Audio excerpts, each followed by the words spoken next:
If the tide of defamation and abuse shall turn, and my administration come to be praised, future vice presidents who may succeed to the presidency may feel some slight encouragement to pursue an independent course.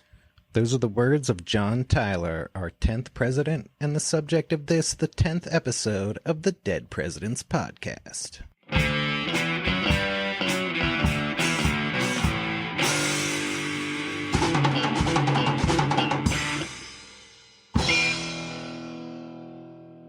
Welcome to episode 10 of the Dead Presidents Podcast. I'm Stephen Lincoln Douglas. And I'm James J. Hamilton. And we're here with yet another intellectually stimulating and funny bone hitting episode of the Dead Presidents Podcast. This week we got John Tyler, the quote-unquote accidental president. His Accidency. Well, that sounds troubling. And we'll get to the bottom of it in this week's episode. But we got a troubling top 5 that we're going to dive into before we proceed. Being president is hard, but, being first lady is hard too. Yeah. If you thought being the president was hard, wait till you try being their wife. And that's going to bring us around to the top 5 troubled first ladies. Number 5. Betty Ford. Oh, Betty Ford. Betty Ford's father and brother were alcoholics. She married Gerald Ford in 1948 after divorcing her first husband, who was also an alcoholic. Not a healthy combination. In the early 1960s, Betty was prescribed painkillers for a pinched nerve in her neck. Even a less healthy combination. She suffered chronic pain and developed a dependency on painkillers.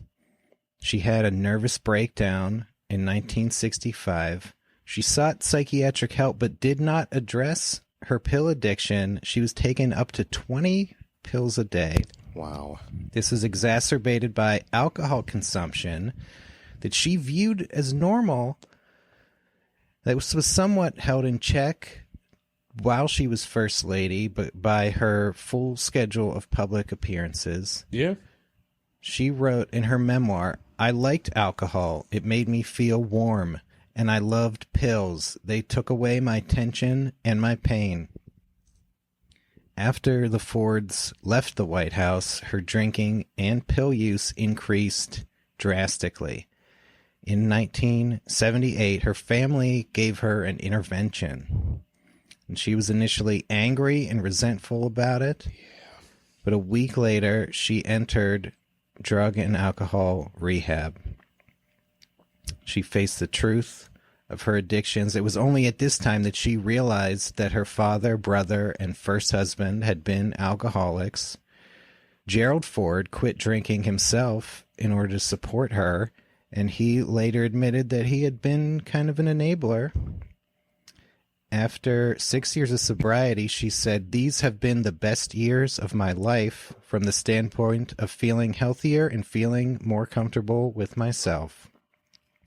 In 1982, she co-founded a treatment center with special emphasis on supporting women and reluctantly agreed to let it be named after herself. For the rest of her life, she dedicated herself to running the Betty Ford Center, actively counseling individual patients and becoming an activist for education and treatment of chemical dependency.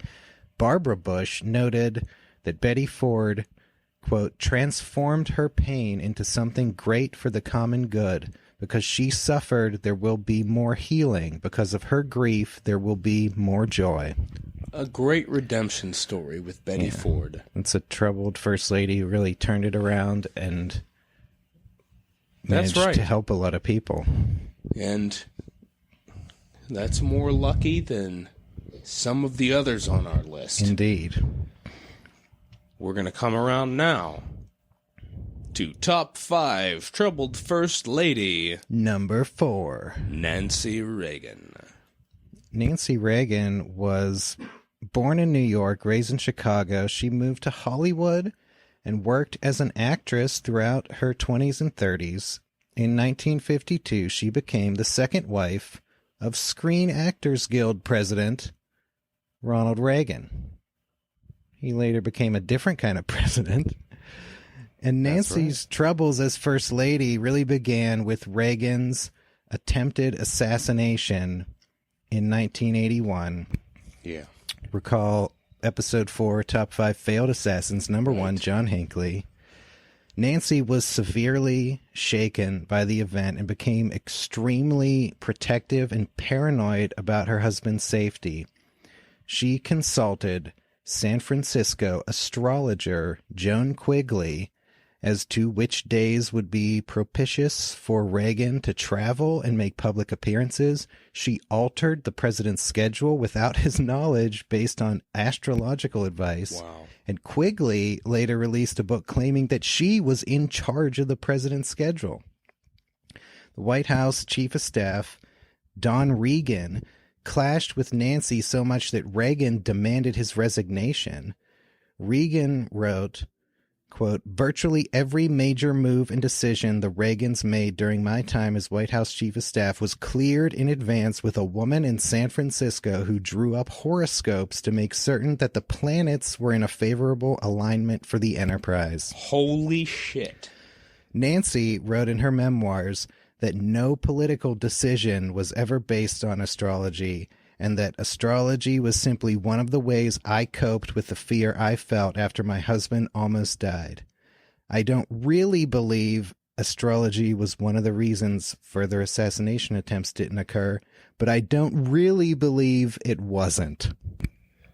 Wow. Wow. Well, that's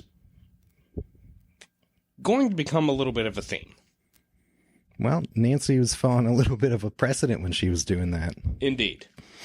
That's going to bring us to top 5 troubled First Ladies. Number 3. Florence Harding. Born in Marion, Ohio, she trained to become a concert pianist. At age 19, she eloped with Pete DeWolf and gave birth to her only child 9 months later. 2 years into the marriage, her alcoholic husband abandoned the family. He attempted to rob a train in 1885, and they were divorced the next year. Florence's wealthy father adopted her son, but refused to support Florence. In 1890, she married Warren Harding, owner of the Marion Star newspaper, against the wishes of her father, who threatened to shoot Harding, and repeated a rumor that he had African-American ancestry. Florence was the informal business manager of the Marion Star and considered herself the brains behind the paper. She encouraged her husband's political career, but deplored his incessant philandering. Recall episode 2's Top 5 Presidential Adulterers, number 2, Warren Gamaliel Harding. Indeed. Her son died of tuberculosis in 1915. She suffered from severe kidney ailments and growing depression. In 1920, she tentatively supported Harding's presidential ambitions as a clairvoyant named Madame Marcia supposedly forecast that Harding would become president, but would die in office.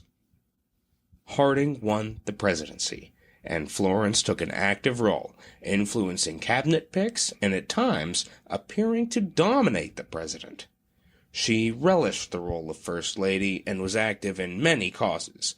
She publicly supported prohibition, but privately served alcohol, and Harding himself drank excessively to deal with the stress of office.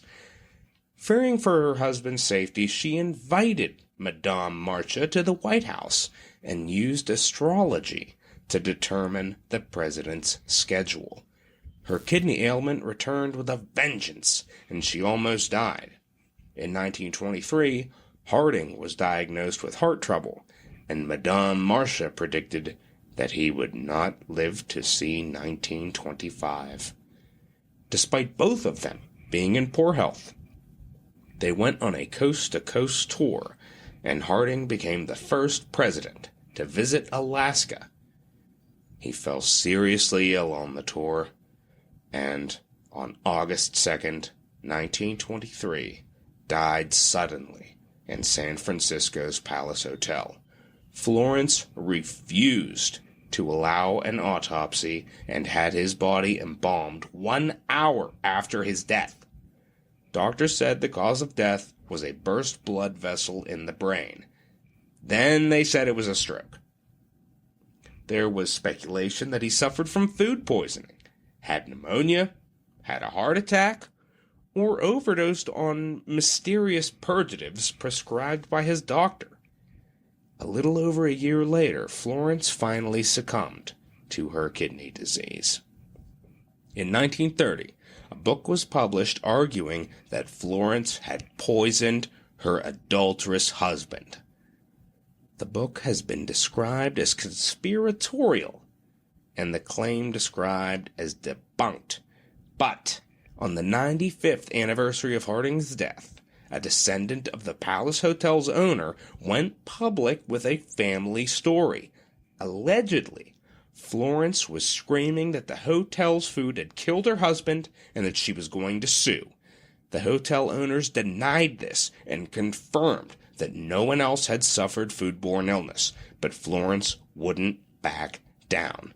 One of the owners noticed a half-full glass near the president's bed that had a noxious odor and said they intended to have its contents analyzed. Florence allegedly snatched the glass away, poured its contents down the drain, and said there would be no lawsuit. Sounds a little suspicious. There is a lot of suspicion here. There are stories of Florence talking to Warren's corpse, stroking his hair and assuring him, "Everything's fine now, Warren. They can't hurt you now, Warren. Everything's okay now. They can't hurt you anymore." Mm-hmm.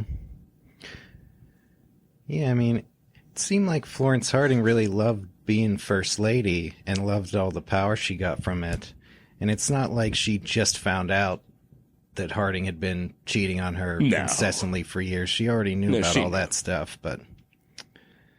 Did she let Madame Marcia influence her to a point that drove her to murder? Yeah, maybe she believed so much in Madame Marcia that she kind of made the prediction come true. You know, so I read something about how, you know, there were lots of scandals and corruption things that plagued Harding, and that there was, you know, that maybe Florence knew that a bunch more scandal stuff was about to be made public and wanted to, I don't know, save him from it, or... No, it was picture like a scene. I picture like a scene where like he starts to like feel the effects of poison, and she's just like, "Shh, shh, it's okay, it's okay, shh, shh, it's okay, it's okay, breathe, breathe." Sadistic. Yeah, they were both pretty messed up. Seemed like it was probably a pretty dysfunctional relationship in a lot of ways. Pretty tough. And speaking of tough, that's going to bring us down to top 5 troubled First Lady. Number 2. Jane Pierce. Jane married Franklin Pierce in 1834. She was intensely shy, devoutly religious, and pro-temperance. She was gaunt and chronically ill with tuberculosis and psychological problems. Though her new husband was a member of the U.S. House of Representatives from New Hampshire, she abhorred politics and despised Washington, D.C. She hated being a political wife and blamed politics for all of her troubles, including her husband's excessive alcohol consumption. Recall episode 1, top 5 drunkest president, number 1, Franklin Pierce. he once resigned from the Senate at her urging and turned down appointment as Attorney General due to her objection. The Pierces had 3 sons, which became her greatest source of pain. Their first son, Franklin Jr., died 3 days after he was born. Their second son, Frank Robert, died at the age of 4. Their third son, Benjamin Pierce, was a bright boy with great potential who became the sole light of Jane's life. When her husband received the Democratic presidential nomination in 1852, she fainted at the news. Pierce persuaded her to accept it only by arguing that if he became president, it would greatly enhance Benny's prospects of success in life. Pierce won the election, and on January 6th, 1853, the Pierces were on their way to Washington, D.C. for the inauguration when their train car derailed and rolled down an embankment. Pierce and Jane survived, as did everyone else on board, but Benny was crushed to death and nearly decapitated right before their very eyes. Pierce tried to throw his cloak over him to keep Jane from seeing, but it was too late. He was unable to hide the gruesome sight from his wife, and they both suffered severe depression afterward. Jane wondered whether the accident was divine punishment for her husband's pursuit of high office. She did not attend the inauguration and spent most of her time as First Lady secluded in the upstairs living quarters.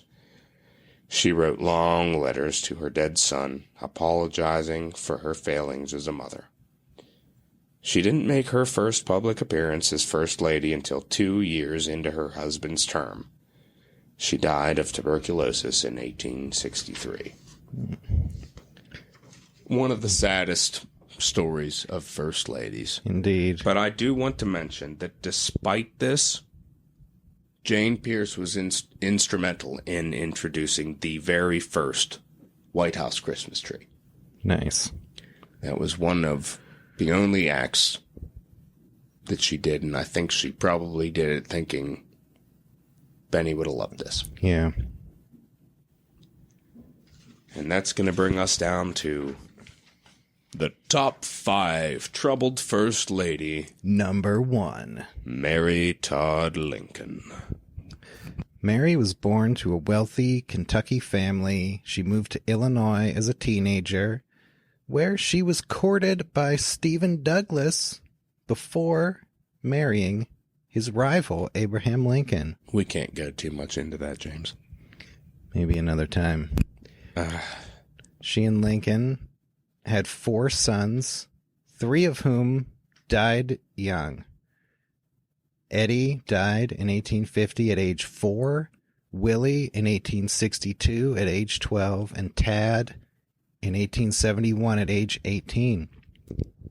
Mary suffered from protracted depression throughout her adult life. She also had migraines that became more frequent after she suffered a carriage accident head injury while First Lady. When Willie died during Lincoln's presidency, she was bedridden for weeks, couldn't attend the funeral, couldn't take care of her youngest son, Tad. Yeah, she was a complete basket case, and I think it hurt Tad a hell of a lot because he was looking for some kind of answer, and his mother was not there for him. Yeah, and I mean, his father, pretty busy. Frickin' Civil War in full swing. For months afterwards, Lincoln had to employ a nurse to look after Mary. And if that wasn't enough tragedy for her, she was holding her husband's hand when John Wilkes Booth shot him in the head at Ford's Theater. Lincoln was in a coma overnight, and Mary was so distraught that War Secretary Edwin Stanton had to order her out of the room. After Lincoln's death, she only wore black for the rest of her life. Tad's death in 1871 brought on an overpowering grief and depression. Yeah, that was the point of no return. Yeah, that's really that the was final it. straw. I mean, if she was in dire straits before, that was it. She was never going to be able to function normally again. Yeah, some historians and psychologists believe she may have suffered from bipolar disorder. At this point, her remaining son, Robert, became alarmed at her increasingly erratic behavior. On a visit to Florida, she was seized by an irrational fear that Robert was deathly ill, only to find him in perfect health. On her return, she told him that someone had tried to poison her on the train and that a, quote, wandering Jew had taken her pocketbook but returned it later. She would spend large amounts of money on things she never used. She walked around with $56,000 in government bonds sewn into her clothes. Jesus Christ. And despite all this, she had an irrational fear of poverty. She was receiving a pension from the government and was afraid of poverty. In 1872, a quack spiritualist photographer convinced her that a double exposure photograph depicted Lincoln's ghost standing behind her. That's right. And listeners, James and I have seen this photo at the Mary Todd Lincoln home in Lexington, Kentucky. Yeah, go to our Twitter and Instagram at Dead Prez Podcast. We'll put the photo up on there too. It's double exposure, but it looks pretty creepy. It's one of those, I don't know. You see a lot of these type of photos, and it's like, as we grow into the modern day, it's easier to say like, that's fake. Yeah. But I mean, even if you go back to like say the 90s and you saw some of those pictures as a child, it's like, whoa. Yeah, and if you're a troubled first lady, even more so if you're like a deeply mentally imbalanced, really desperate to believe that, Abe is out there looking over you. Desperately seeking answers and closure. And this quack comes along and is like, look. And she's like, oh my God. Yeah, 1875, Robert Lincoln began proceedings to have his mother institutionalized. A jury committed her to an insane asylum. When she, heard about this ruling, she tried to obtain enough laudanum to commit suicide, but an alert pharmacist gave her a placebo instead.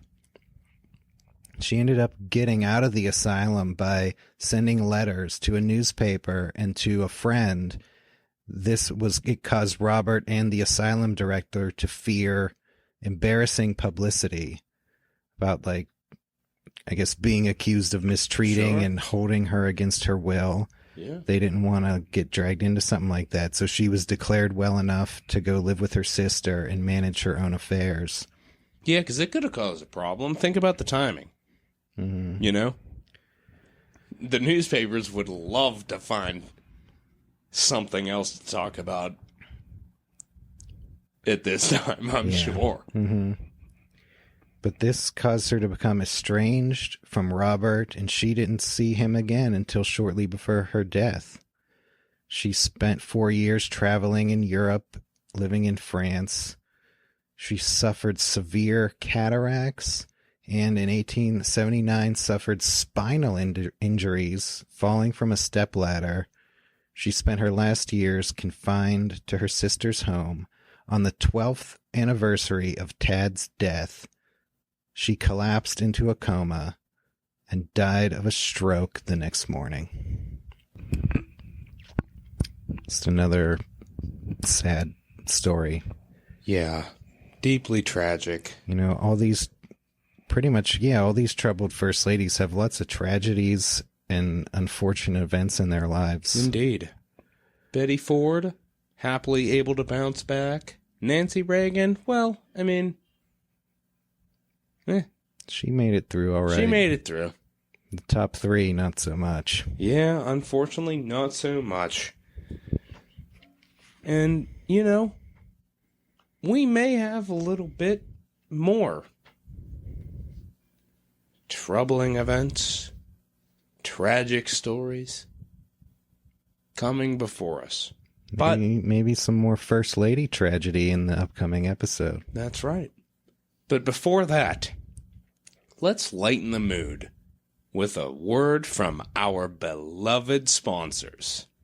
You're listening to the 10th episode of the Dead Presidents Podcast. We'll be back after these messages.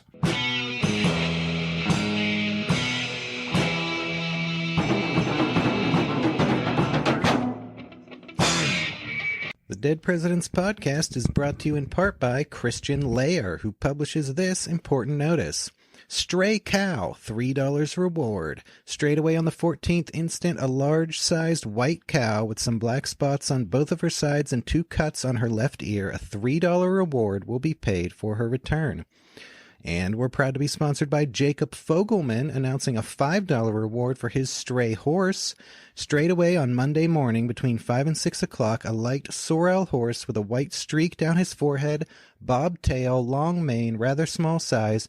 Any person bringing said horse back to Jacob Fogelman will receive the $5 reward. Wow, 2 pretty valuable animals seem to be. We're also sponsored by Thomas Crumback, who has an important notice of his own.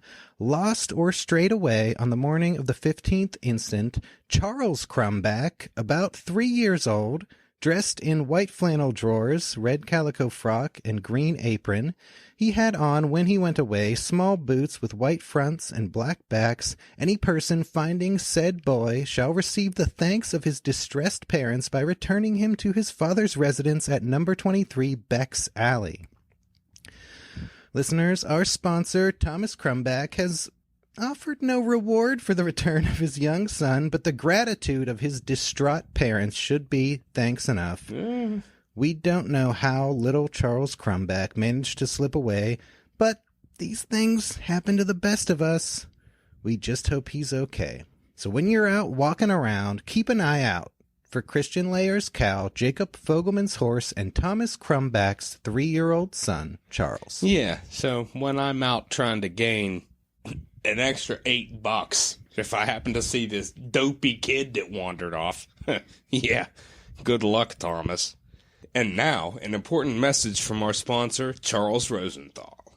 Whereas my wife, Augusta Sophia Rosenthal, having absconded with one Charles Krebs, and having left my bed and board, notice is hereby given that I will in no way be liable or responsible for any of her debts, contracts, or transactions.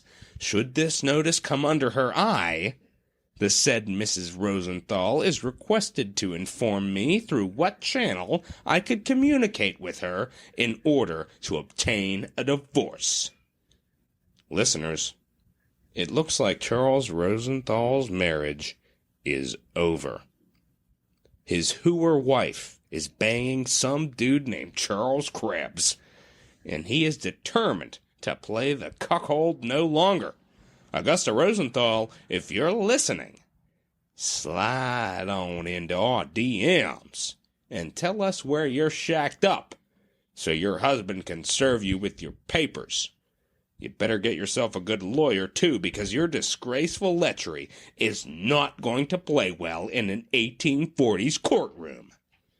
That's a message from our sponsor, Charles Rosenthal. And we're proud to be sponsored by Madame Restell's Preventative Powders, those invaluable powders which have been universally adopted in Europe as being the only mild, safe, and efficacious remedy for married ladies whose health forbids too rapid an increase of family. Madame Restell, as is well known, was for 30 years female physician in the 2 principal female hospitals in Europe, those of Vienna and Paris, where she attained that celebrity in those great discoveries in medical science so specially adapted to the female frame, for which her medicines now stand unrivaled. Her acquaintance with the physiology and anatomy of the female frame led to the discovery of her celebrated preventative powders. Their adoption has been the means of preserving not only the health, but even the life of many an affectionate wife and fond mother. To our married female listeners, is now not a good time for you to get pregnant? Maybe you've absconded from your husband's bed and board with another man. Maybe you already have so many kids that your 3-year-old son has wandered off unnoticed. Whatever your reason, Madame Restell's preventative powders are the answer. They are the official contraceptive of the Dead Presidents podcast. That's right, and priced right at just $5 a package with full and particular instructions, easy to use for all married ladies. Unmarried ladies would, of course, have no use for such a product. Clearly. The powders can be forwarded by mail to any part of the United States. Don't risk an unwanted pregnancy. Order Madame Restell's preventative powders today. Listeners, if you're in dire need of some old-timey birth control, hit us up on Twitter at DeadPrezPodcast, where you can learn more about our sponsors and see their original ads published in newspapers during John Tyler's presidency. And now, back to the show.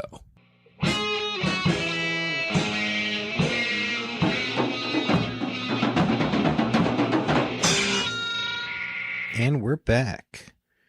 Ready to dive into the life of 10th President John Tyler. Born March 29th, 1790, at the Tyler family plantation, Greenway, in Charles City County, Virginia. That's right. He was actually a literal next-door neighbor to William Henry Harrison. His future running mate. That's it.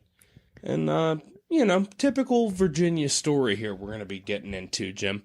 Family emigrated from Shropshire, England, home of Ian and Clive of the classic rock band Smush, who I tried to interview about this historical connection, and Ian basically just said dunno, and Clive made a sarcastic comment. That's a red flag. Indeed. Well, they're not as excited about John Tyler as we are. And hopefully you, our beloved listeners, are. Yeah, Tyler was the 6th of 8 children. He had 5 sisters, 2 brothers. Big families are going to be a thing here. Yep.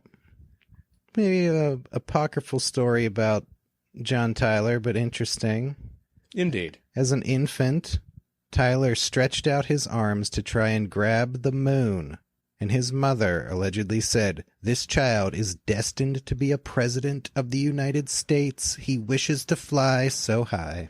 So here's the thing. John Tyler's mother, very little is known about her. She died when he was like 7 years old. And this story it's almost certainly apocryphal. It's your Washington and the cherry tree yarn, but I think it was maybe something that Tyler came up with just to kind of create something. Yeah, make his mother look good after the fact. Yeah. Endow her with some Madame Marcia level prophetic abilities. That's right. Yeah, with Tyler's mother dying when he was young, he was very close with his father, John Tyler Sr., who was a wealthy planter, as well as a friend and roommate of Thomas Jefferson. That's right. They shared the same political principles. They roomed together. So, hey, nice connections right off the bat. Yeah, young John for Tyler. Young John Tyler. He's growing up. Thomas Jefferson's just part of the family circle. That's pretty much it. And Tyler's father serves as governor of Virginia from 1809 to 1811. And then President Madison appoints him a federal circuit court judge. It's kind of a big deal. It is. And also, like his father and Thomas Jefferson, young John Tyler educated at the College of William and Mary, starting there in prep school at age 12, graduating at age 17. He was known to be a good student, studying the classics, literature, history, and economics. He was especially fond of Shakespeare, who wouldn't be, and Adam Smith's Wealth of Nations. After college, he's going to go on to study law first under his father, and then under former U.S. Attorney General Edmund Randolph. John Tyler admitted to the bar 1809. Cashing in on his family's high-level connections. Yeah, he's admitted to the bar the year that his father becomes governor of Virginia. Yeah. Then in 1813, when Tyler was 23 years old, he married 22-year-old Leticia Christian. After a 5-year courtship, Leticia was shy, quiet, pious, and utterly devoted to her family. She was the daughter of a very wealthy planter, and despite being from a prominent family himself, Tyler may be considered to have married up. That's right. It's the George Washington connection. Yep, marrying into even more money. That's it. Than you got. Yeah, Washington wasn't bad off, but he could be considered to marry up. John Tyler does the same thing, baby. Mm-hmm. In his only surviving love letter to Leticia, written a few months before their marriage, he said, "Whether I float or sink in the stream of fortune, you may be assured of this, that I shall never cease to love you." Now, we're getting ahead of ourselves here, but they would be married for 28 years. And their marriage was, by all accounts, a happy one. Indeed. They would have 8 children. And I think, well, at least I would postulate here that the only reason that just one of these letters survives is Tyler may have destroyed them. Yeah, it seems... They had a deep and meaningful relationship. Obviously, like, Tyler got brought up in the presidential cradle robbers top 5. But that's not to detract his sincere devotion and love for his first wife, Leticia, because there was a true companionship there. Mm-hmm. Yeah, that lasted decades. Seems to be a recurring theme of presidents, first ladies who we don't know much about, is almost deliberately because the president wants to keep them out of the public That's right. eye. Like, you look at Martha Jefferson. Exactly. Hannah Van Buren. Yep, and Hannah Van Buren. Presidents taking a lot of flack, don't want their wives part of that life at all. That's so right. History doesn't know as much about their personal relationship. And Leticia stayed out of the political limelight, never joined her husband in Washington, D.C. throughout his lengthy congressional career, except for one brief visit. In his congressional career, you know, I mean, he gets off to a start pretty damn quick. At the age of 21, his political career begins with his election to the Virginia House of Delegates. That's 1811.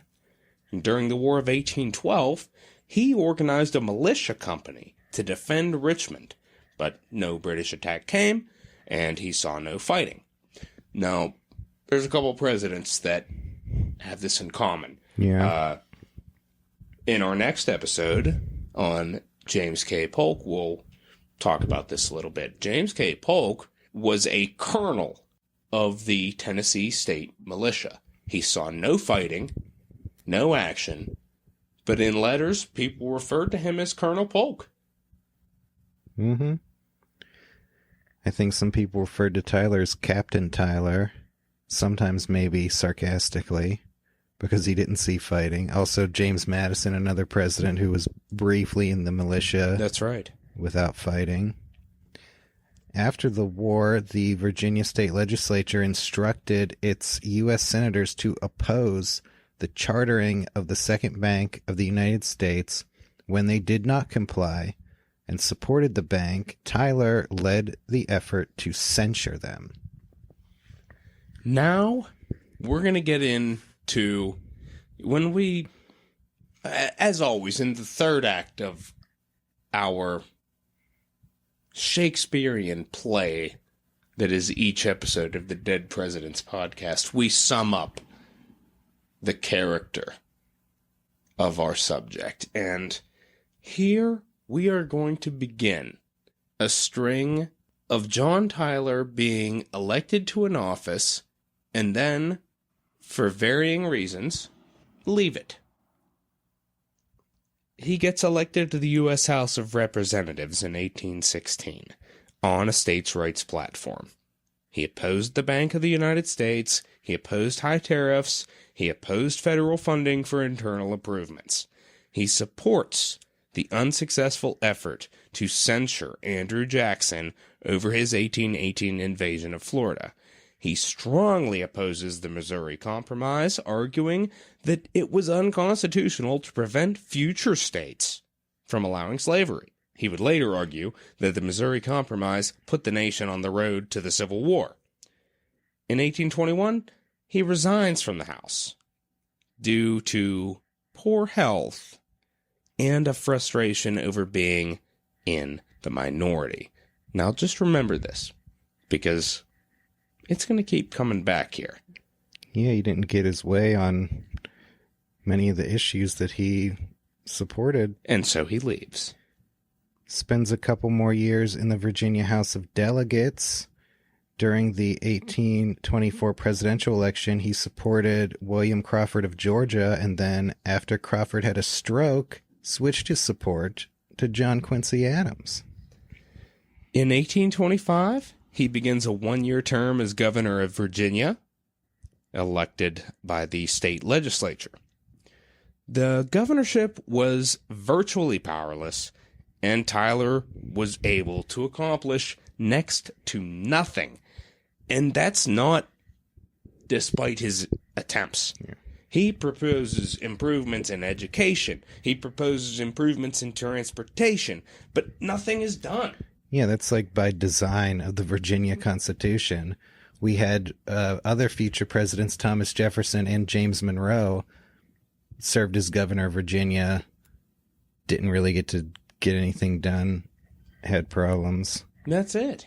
His most notable achievement?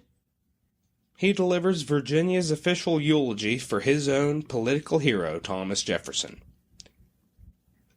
He's reelected unanimously in 1826, but he's going to resign to accept a seat in the Senate.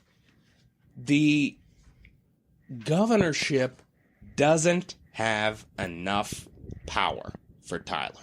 He wants the governor of the state to have more power.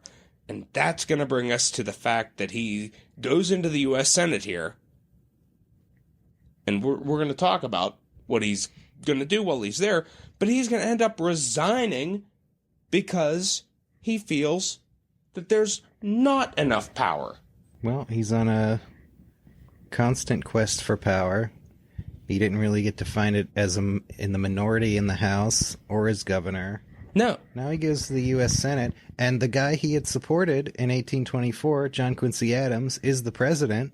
But by the time Tyler gets in there, he is opposing John Quincy Adams and his program of federally funded internal improvements. Right. Tyler, again, unsuccessful in opposing the 1824 Tariff of Abominations. So Tyler jumps ship. He supports Jackson in 1828. And although he opposed the spoil system and Jackson's use of recess appointments, he got to give him credit for vetoes on the Maysville Road Bill and the attempted recharter of the Second Bank of the United States. He supports Jackson again in 1832. That didn't last long, though. That's right. He's going to switch yet again. He falls out of favor with Jackson over the nullification crisis. Now, Tyler's going to try to oppose nullification whilst supporting the right of secession. That's a tricky position to try to be in. Yeah, he's really straddling the line here, and he's flip-flopping. Yeah, he opposed the bill that would authorize Jackson to use force against South Carolina, gave an impassioned speech in the Senate. He said, "Yes, sir, the federal union must be preserved, but how? Will you seek to preserve it by force? Will you appease the angry spirit of discord by an oblation of blood?" That's it. Some impassioned words. I don't know, though. I think, you could just as easily say, hey, nullifiers, you don't like the tariff, but are you willing to not like it by force? Right. It's a game of chicken on who's going to use force. That's pretty Jackson much it. wouldn't have to use force unless the nullifiers were also prepared to do the same. Yeah. Other opponents of the force bill abstained from the final vote. The bill passed the Senate by a vote of 32-1. Tyler cast the only no vote. That's it. Everybody else abstained. He wanted to be on record. He became, after that, an enemy of the Jackson administration, increasingly saw Jackson as a virtual dictator. Yeah. He's going to denounce Jackson's firing of the Treasury Secretary to facilitate the removal of federal deposits from the Bank of the U.S. in favor of state banks. And he voted in favor of Jackson's censure for that action. Yeah, his anti-Jackson stance, he takes it so far that he goes out of the Democratic Party and into Henry Clay's Whig Party, despite some of his bedrock principles being not the same as Henry Clay's. That's it. He drifts on over to the Whig side. They share a hatred of Andrew Jackson. Yeah. In 1836, when the Virginia state legislature instructed its senators to vote in favor of expunging Jackson's censure, Tyler resigned rather than comply. And here we go again. Yeah, he kind of started his political career trying to censure senators for not obeying the instructions of the Virginia state legislature. He's not going to disobey their instructions. He's just going to resign. Yeah. F and this shit. It just seems to be a pattern here. Yeah, he's not... He's a stubborn man. When he doesn't get his way, he's like, well, fuck this shit, I'm out. Yeah, and it seems like he's been on the wrong side of, he's not getting his way throughout his career so far. Yeah, it's... Because Jackson certainly got his way. And that's it. And if Tyler's anti-Jackson, then tough shit. That's basically it. So Tyler resigns. What the hell's going on? What's he going to do? Well, the election of 1836 is here, and the Whig Party is running 3 different regional candidates. Tyler is chosen as the vice presidential running mate in certain states under both Hugh Lawson White of Tennessee and William Henry Harrison of Ohio. Now that's interesting. Tyler, despite his stubbornness, he is impassioned. And he is not without his own supporters. Yeah. At this stage. And he's willing to serve as vice president, which is something that a lot of maybe more prominent politicians were not interested in doing at the time. So he's a handily available running mate. And when I say he's not without his supporters, he's not without his supporters on both sides. Yeah. So, I mean, when you talk about 1836 here, I mean, he receives 47 electoral votes and finishes third in the vice presidential race. But when you come back around to 1840, John Tyler, the Whigs look at him as a way to gain some Democratic votes. Yeah. Because people are questioning Martin Van Ruin. Yep. And Tyler's like a bipartisan guy because he's been in both parties. That's it. After the... So really, it was a really shrewd move on their part. However, only Madame Marcia could have predicted how it would come back to bite them in the ass. Mm-hmm.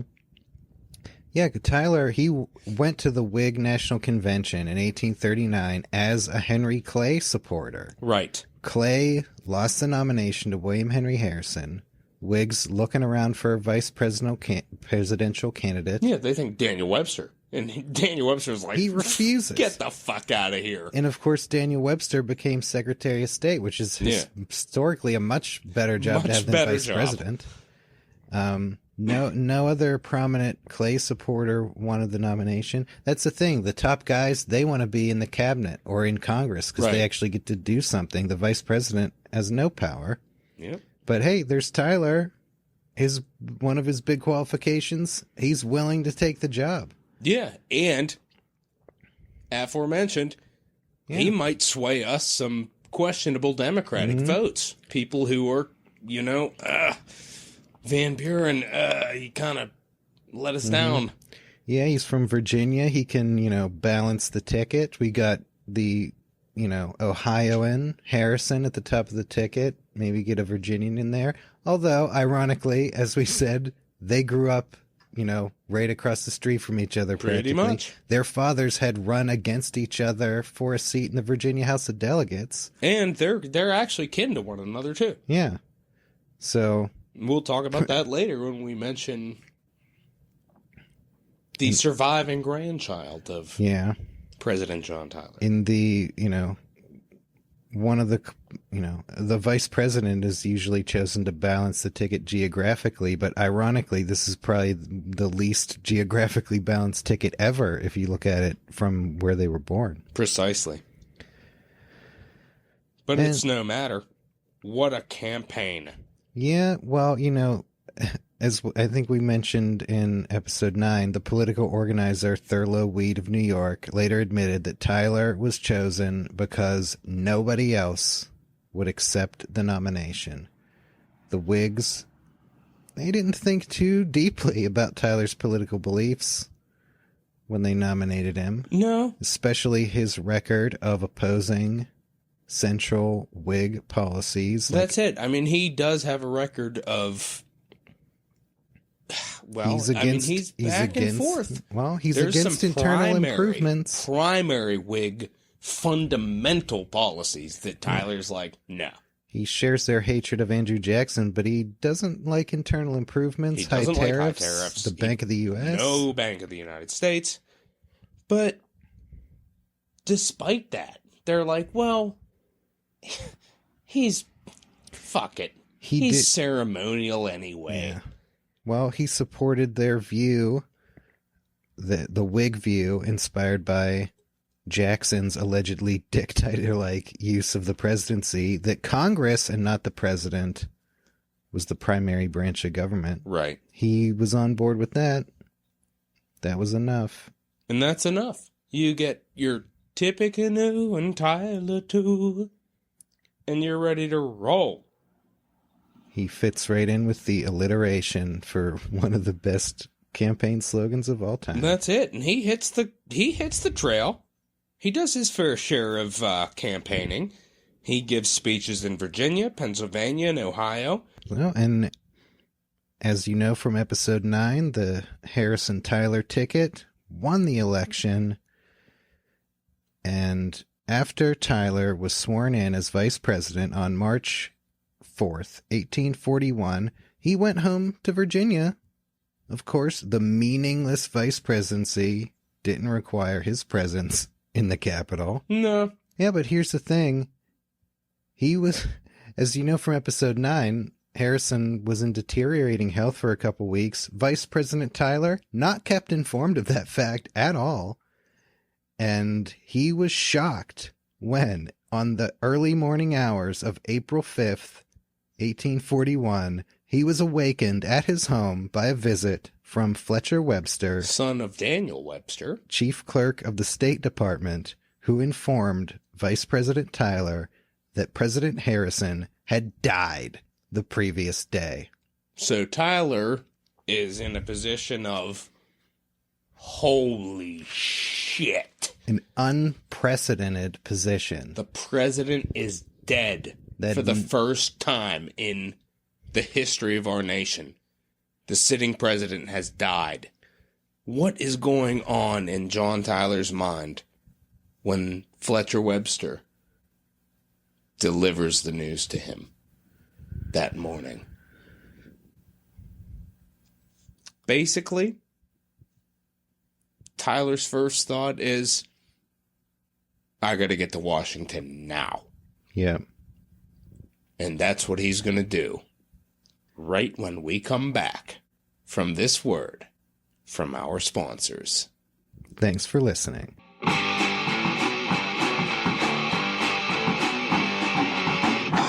The Dead Presidents Podcast is brought to you in part by Benjamin Hoffman, who publishes this important notice. Whereas my wife Margaret has left my bed and board without sufficient cause, the public are cautioned not to give her credit on my account, as I will pay no debts contracted by her. Listeners, Benjamin Hoffman's wife has left him for no apparent reason. A story too oft told. And so our hearts go out to him in this sad time. Wait, I've just been handed an update. We have a new sponsor, Margaret Hoffman, who has a response to that last ad. Not the first time this has happened, but let's see what we have here. Falsehood corrected. An advertisement of Benjamin Hoffman charges me with having left his bed and board without just cause. I take this occasion to say that I left his, quote, bed and board because he has treated me badly, abused and struck me, refused to provide for the family, and came home often in a state of beastly intoxication. This was the cause of my leaving him. So far as my credit is concerned, I am sure all who know me, and know him also, know that I was forced to keep up the family while he was traveling about in the taverns. I wish the public to know that I will pay no more debts of his contracting, as I have been obliged to do heretofore by my hard labor. Damn, listeners! Margaret Hoffman comes back at her lush of a husband, dropping some truth bombs about their unraveling marriage. We here at the Dead Presidents Podcast would like to apologize to Margaret for publishing that sorry drunkard's ad without first knowing all the facts. If you know Benjamin Hoffman, you probably already know not to lend him any money, and his creditors can no longer look to Margaret to pick up his tab. That's a message from our sponsor, Margaret Hoffman. Now an important message from our sponsor, the Total Abstinence Society. A temperance meeting of the Total Abstinence Society will take place at the hall over the Common Council Room on Sunday evening next. The meeting will be addressed by several of the most popular reformers, including Mr. George Hall of Boston, whose experience while in bondage to the vice of intemperance exhibits a picture particularly affecting. It is said that Mr. Hall was so completely enslaved by that invisible spirit of wine that while following to the grave the remains of his wife, he left the funeral procession to gratify his appetite and feed the burning fire within, and that after her body was committed to the earth, he went to a legalized groggery and there indulged in the inebriating cup, and afterwards, in drunkenness and sorrow, staggered to the grave of his wife, where he lay all night. And yet this once degraded and fallen being has been restored to society and a sound mind, and now stands forth as a warning to the temperate drinker, and a hope to those who have fallen into the lowest depth of the drunkard's woe, earnestly and feelingly exhorting the enchained captive to free himself from the manacles of a vice that is blasting every hope and every prospect of life, and filling the soul with a certain fearful looking for of judgment to come. Listeners, don't let the demon alcohol ruin your life. Be sure to attend the temperance meeting of the Total Abstinence Society and learn from George Hall's heartrending example. Perhaps Benjamin Hoffman should be there. That is, if he wants to save his marriage and be the husband Margaret deserves. I think Jane Pierce and Betty Ford would agree with that. That's a message from our sponsor, the Total Abstinence Society. Now, an important message from our sponsor, Banks and Whaley. Wines and liquors for sale. Banks and Whaley have a dazzling assortment of wine and liquor for all occasions. Pick your poison. They've got 8 casks of champagne, 5 casks of Tenerife Madeira, 20 dozen bottles of old port, 2 pipes of Depoy's cognac brandy, 1 pipe of Holland's gin, 6 casks of old Monongahela whiskey, 1 hogshead of Irish whiskey, just received from Powers Distillery and Dublin, boxes upon boxes of Napoleon brandy, and a whole lot more. Ladies and gentlemen, Banks and Whaley will keep you fucked up morning, noon, and night. Are you having a bad day? Did your wife leave you? Did your wife die and her funeral procession is happening right now? Banks and Whaley have got you covered. When life gets you down, they're your go-to source to drown your sorrows, gratify your appetite, and feed the burning fire within. With Banks and Whaley! And now, back to the show.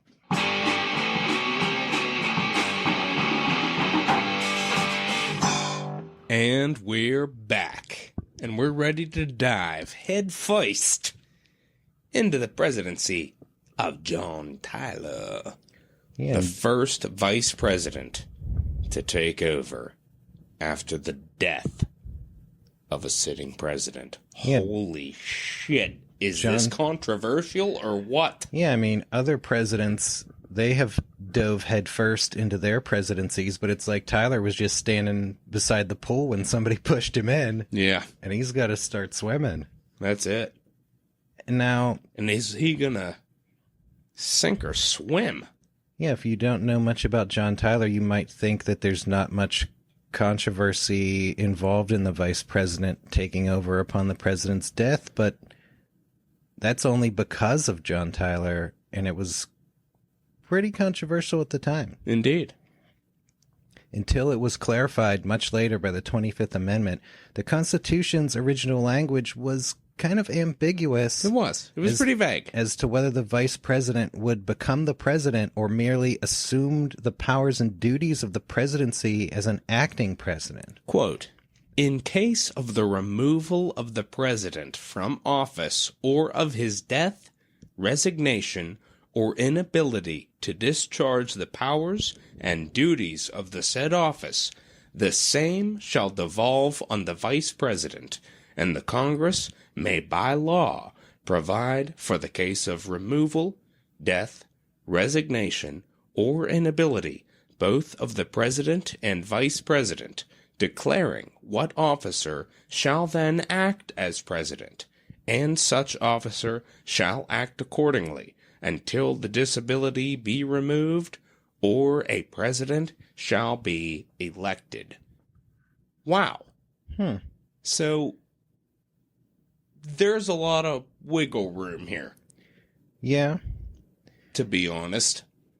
Yeah, and when Harrison dies, the leaders of the Whig Party, including the cabinet, suddenly regret how little thought they had put into nominating a solid Whig as vice president. Yeah. And they realize they might prefer to think of Tyler as merely the acting president to diminish his stature and increase their own influence, maybe even make him govern by the consensus of his Whig cabinet. So, within an hour of Harrison's death, the cabinet meets, and they determine that Tyler would be, quote, vice president, acting president. How's Tyler going to take that? Tyler is going to immediately and aggressively assert that he was the president, not the acting president. At his first cabinet meeting, he said, quote, "I am very glad to have in my cabinet such able statesmen as you, but I can never consent to being dictated to as to what I shall or shall not do. I am the president. When you think otherwise, your resignations will be accepted." Damn. And he goes further. He returns unopened all mail addressed to him as acting president. He's serious. Yeah. And I don't know, it seems like a kind of strange battle because I don't know, the difference between being president and acting president seems like it's kind of semantics or symbolic. Because I don't think anyone denies that even the acting president has the powers and duties of the president. So it's not like... Well, it's just a titular thing. Yeah. It's not like, the president can veto a law, but the acting president can't. He has all the same powers. It's just a way to Yeah, John Tyler's like pulling a Dwight Schrute. It's like, he's, Yeah, they're trying to... He's not assistant to... Yeah. He's assistant regional manager. Yeah. But no, he's... regional manager.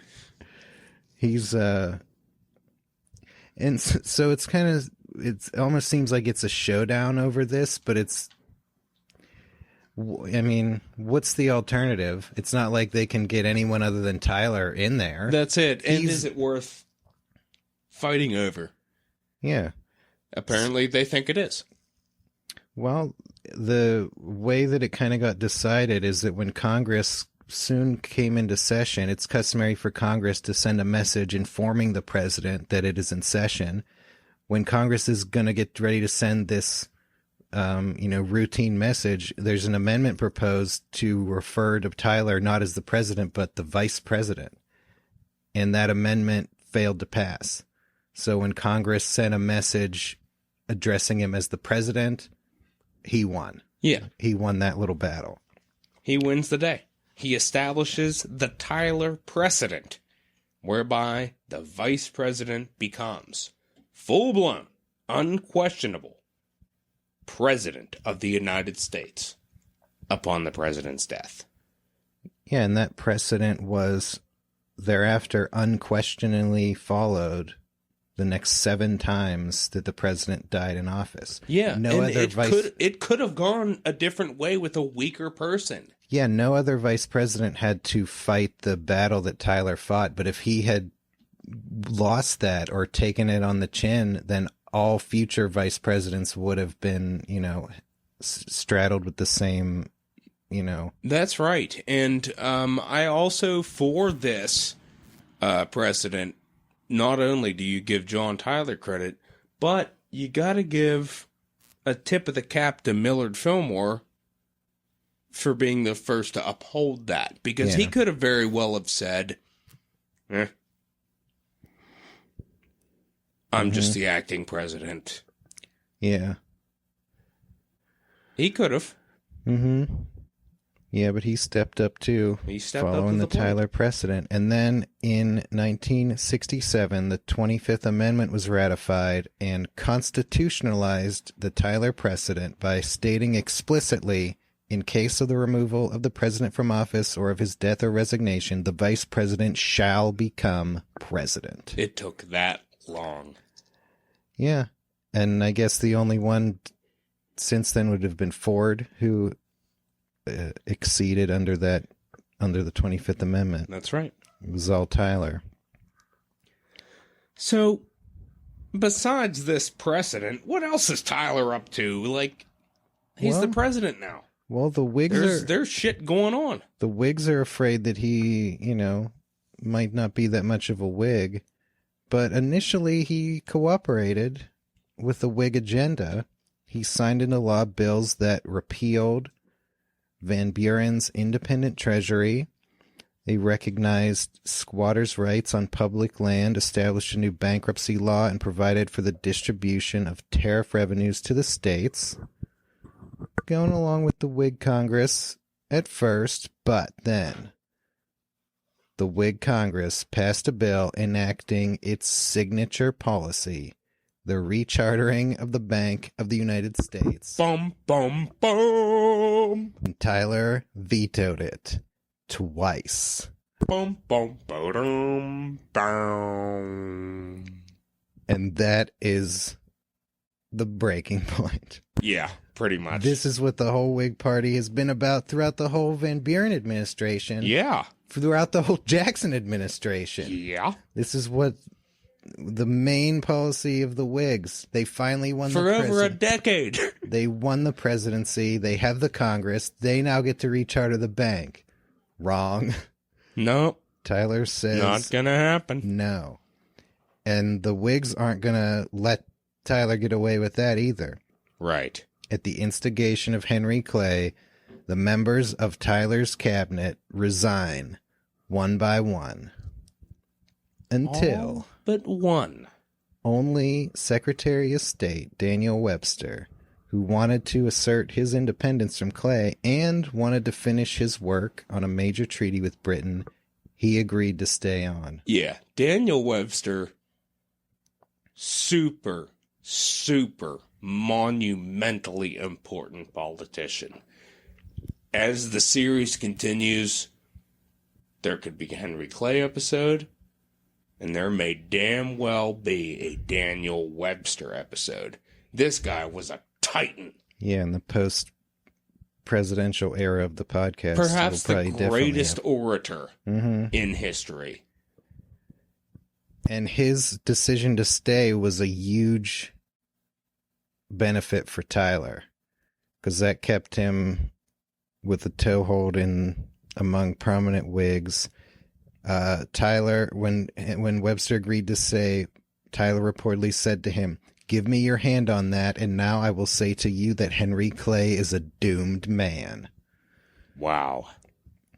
Whigs in Congress expelled Tyler from the party and refused even to allocate funds to fix the White House, which was falling into disrepair. Ouch. So Tyler, he was a Democrat, then he became a Whig. Now he's not welcome in either party. Yeah. I mean, and we've mentioned it before, he keeps kind of going back and forth. When he doesn't get his way on basically a states' rights issue, he walks in protest. Yep. People in general might be in favor of bipartisanship and being moderates, but that's not necessarily rewarded. Yeah. If you're a member of a party, you better do what the party wants. Well, I think the point of what I'm saying is John Tyler stood by his position, and by God, he profited from it. Yeah, he was. He never backed down. He was never. Right. He was a maverick, and he went his own way. It would have been very easy for him to just sit there and go along with the Whigs. And if he had signed all these bills and done what they wanted, he could have been elected to his own term next time, maybe. Yeah, and believe you me, he believed that he could be nominated for a term in his own right. Yeah, but he believed he could do that by pursuing his beliefs, and that the policies he wanted to enact would be popular enough and have enough support to get him in. And in some ways, policy-wise, maybe, but he was not a solid party man, and so it was going to be tough for him to get a nomination from either one of these parties. That's it. He's now been ejected from the Whigs. In 1842, the Whig Congress passed 3 bills attempting to raise tariffs while continuing the program of distributing tariff revenues to the states. Tyler vetoed all 3 bills. Another signature Whig policy, high tariffs. Yeah. Tyler, who was, against Jackson in the nullification crisis over tariffs, vetoes them. Congress. He just goes, negative. Congress tried and failed to override the veto. Eventually, Tyler did agree to the tariff of 1842, a compromise in which tariffs were restored to 1832 levels, and the distribution program was ended. This is going to lead to a bit of a pickle. Yeah, you veto the bank, we throw you out of the Whig Party. Yeah. Veto the tariffs, maybe So now, throw you out of the presidency entirely. That's it. Representative John Botts introduces a resolution to impeach Tyler, primarily based on abusive use of the veto power. Now, we must say, Tyler used the veto power in a way unsurpassed by his predecessors. Mm-hmm.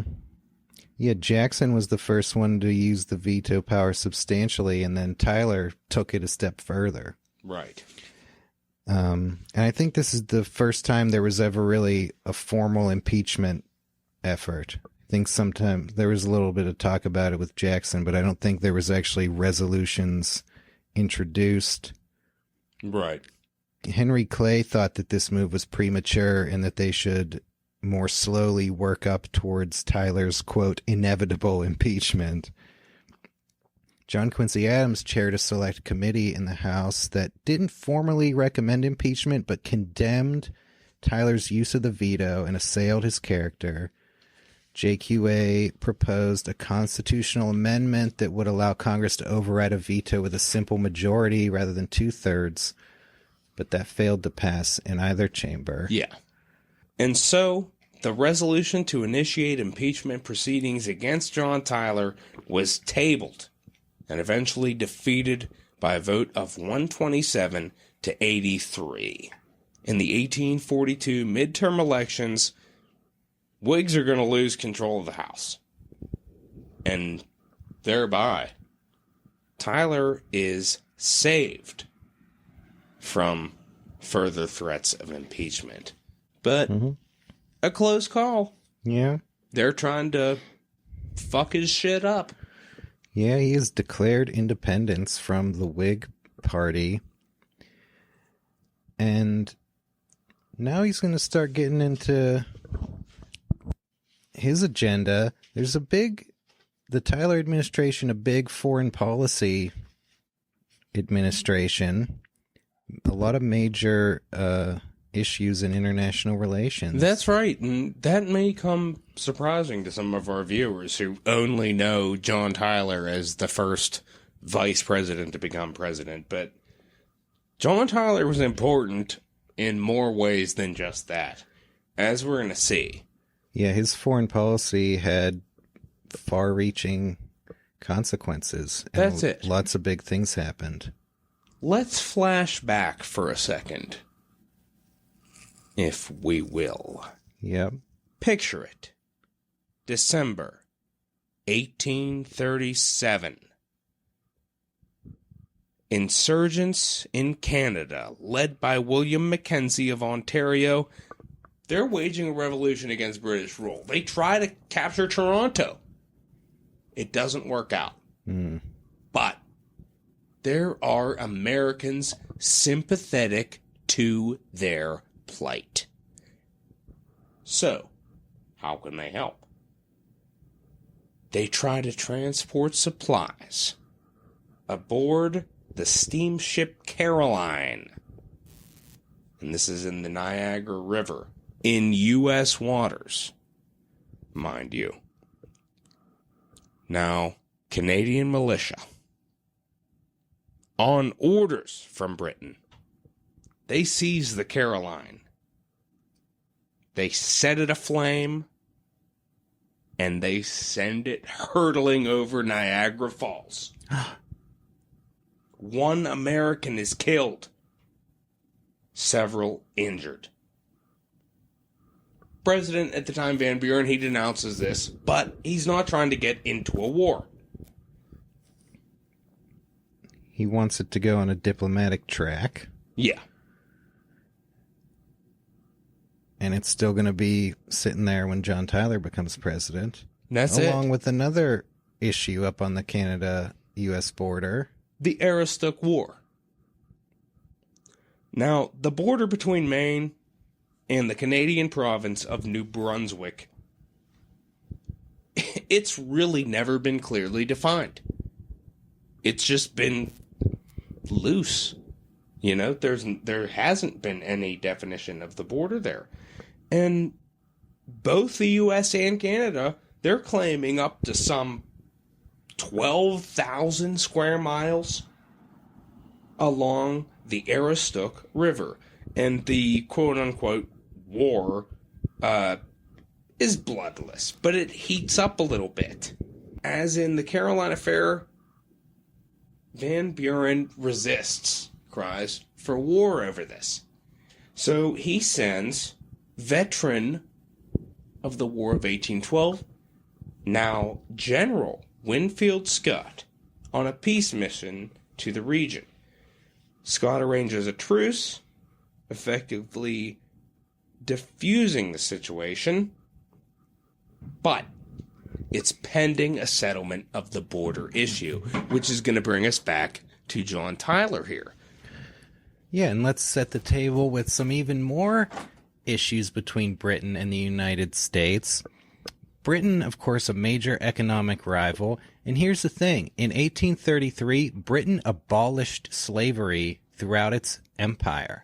Right. And now American Southerners live in fear of a conspiracy between British and American abolitionists to undermine slavery. They fear that the British Empire is going to try to extend its influence over Texas and the Caribbean, and slavery will be threatened. And, this is a whole new... it's a whole new chapter of fear. Yeah, it's a whole new angle to the anti-British sentiment in the United States. Tyler actually used executive funds to support Duff Green, a former partisan newspaper editor, Jackson Kitchen Cabinet member, and an ardent supporter of slavery, to act as an unofficial diplomat in Britain to counter the activities of American abolitionists abroad and denigrate the motives of British abolitionism. JQA doesn't think highly of Duff Green. No, he derided him as, quote, the ambassador of slavery. Yeah. So, okay. See, because we have, it's the Southerners' paranoia is only going to increase from this point. They're only going to get more defensive. They're only going to get more hostile. Mm-hmm. Yeah, and we nowadays would see, obviously, abolitionism is a, moral crusade, and that's the right side of history. But at the time, Southerners are viewing this cynically. Radicalism. It's radical, but also there's a cynical pocketbook aspect of it. Because Northerners and abolitionists, a lot of them, if not most of them, are still don't necessarily believe in equality of African Americans. That's fact. You can be against slavery and not believe in equality, and Southerners... And many freedmen would sadly find that out in the years following the Civil War. So Southerners kind of think abolitionism is a cynical ploy because a lot of these issues, like the tariff, are pocketbook issues, and, if there's more Southern power in Congress, then the North can't raise tariffs like they want, and Britain claims to be abolitionist, but really they just want to hamstring the U.S. economy and eliminate the competition of the, King Cotton in the South. Yeah. That's the kind of thing Duff Green wants to be promoting. And then there's another incident in November of 1841 that exacerbated this situation even further. Yeah. An American slave ship named the Creole left Virginia bound for New Orleans with 135 slaves on board. 19 of those slaves mutinied and took over the ship. They were led by Madison, Washington. Great name. He had previously escaped from slavery into Canada, but was re-enslaved when he returned to Virginia to look for his wife, who was also on board the Creole. Django Unchained story. Indeed. Coming about. One white slave trader was killed in the mutiny. The ship made it to the British Bahamas, where under British law the slaves were freed. Tyler asserted that the slaves were American property and demanded their return. Britain refused. And with 135 slaves escaping to freedom, the Creole Mutiny was the most successful slave revolt in American history. Applause to them, man. Mm-hmm. So all this stuff we've just been talking about, a lot of tension between Britain and the United States. Yeah. Anti-British sentiment was high. We fought 2 wars against them. Yep. Now they're fucking our shit up in 6 or 7 different ways. Yeah, but hey, it's risky to poke the bear. Mm-hmm. Is it not? Yeah, but it's looking like there might be war. Over the Caroline affair, that American who got killed, there's a British subject who is charged with murder by the state of New York. Uh-oh. And Britain is pissed about that. Its ambassador is threatening if this guy gets convicted of murder and you execute him, the British ambassador is going to be recalled. And, you know, that would sever diplomatic relations. That could mean war. The Tyler administration... We need a major treaty. We're fucked. Mm-hmm. Who could pull this off? My God, who could save us from war? Well, who was that one guy who didn't resign from the cabinet? Mr. Daniel Webster. Yep. This is the big morass that he wanted to fix. It's part of the reason why he stayed. It doesn't have anything to do with the devil either. Although maybe it does. Well, so Webster led the efforts to resolve this shit. He worked alongside the British diplomat Lord Ashburton. Lots of negotiations going on. August 1842, they signed the aptly named Webster-Ashburton Treaty. The treaty settled the Maine New Brunswick border, the Canada-Minnesota border, established the 49th parallel as border as far as the Rocky Mountains. The Oregon question would remain unsettled for now. It allowed shared use of the Great Lakes, defined 7 crimes subject to extradition between the 2 countries, not including slave revolt or mutiny, ignored the Creole controversy. Britain would later pay some restitution in a broader claims settlement treaty concluded in 1853. Agreed to joint cooperation in ending the international slave trade. It's a big treaty. Pretty huge treaty. Lots of issues settled. Right. And lots of strong opposition to said treaty. Especially in Maine. It's a lot of the Maine people who are up there fighting in the Aroostook War don't like necessarily how this is going, but Tyler and Webster are gonna get it through. Webster got access to $17,000 in executive funds, which he basically launched a propaganda campaign, filling the newspapers with coverage favorable to the compromise. They even leaked a copy of an old map allegedly drawn by Benjamin Franklin that made the treaty look like a good deal. Hey now, what a way to sweeten the pot. Mm-hmm. And Tyler submitted the treaty to the Senate. Thomas Hart Benton complained that it gave away too much territory, but it was easily ratified by a vote of 39-9. Not too shabby. A pretty huge treaty, avoided potentially very destructive war. Indeed. And a major accomplishment for Tyler and Daniel Webster. Absolutely. We also have some relations with Hawaii. Tyler believed in an expansionist foreign policy, and he sought to extend the U.S. influence in the Pacific. He tried unsuccessfully to acquire California ports in Mexico and practiced delaying tactics in Oregon on the expectation that as time passed, more and more American settlers are going to flood into the area, And the U.S. negotiating hand is going to be all the more stronger. He also begins relations with the Hawaiian Islands that would lead to their annexation by the U.S. in 1898. Now, that's some forward thinking. Yeah, Tyler. On the part of John Tyler. During the Tyler administration, the Kingdom of Hawaii is sending diplomats to all the major world powers seeking formal recognition as an independent nation. And Britain and France and the U.S. and others conducted trade in Hawaii. Each feared that the other might try to annex Hawaii as a colony.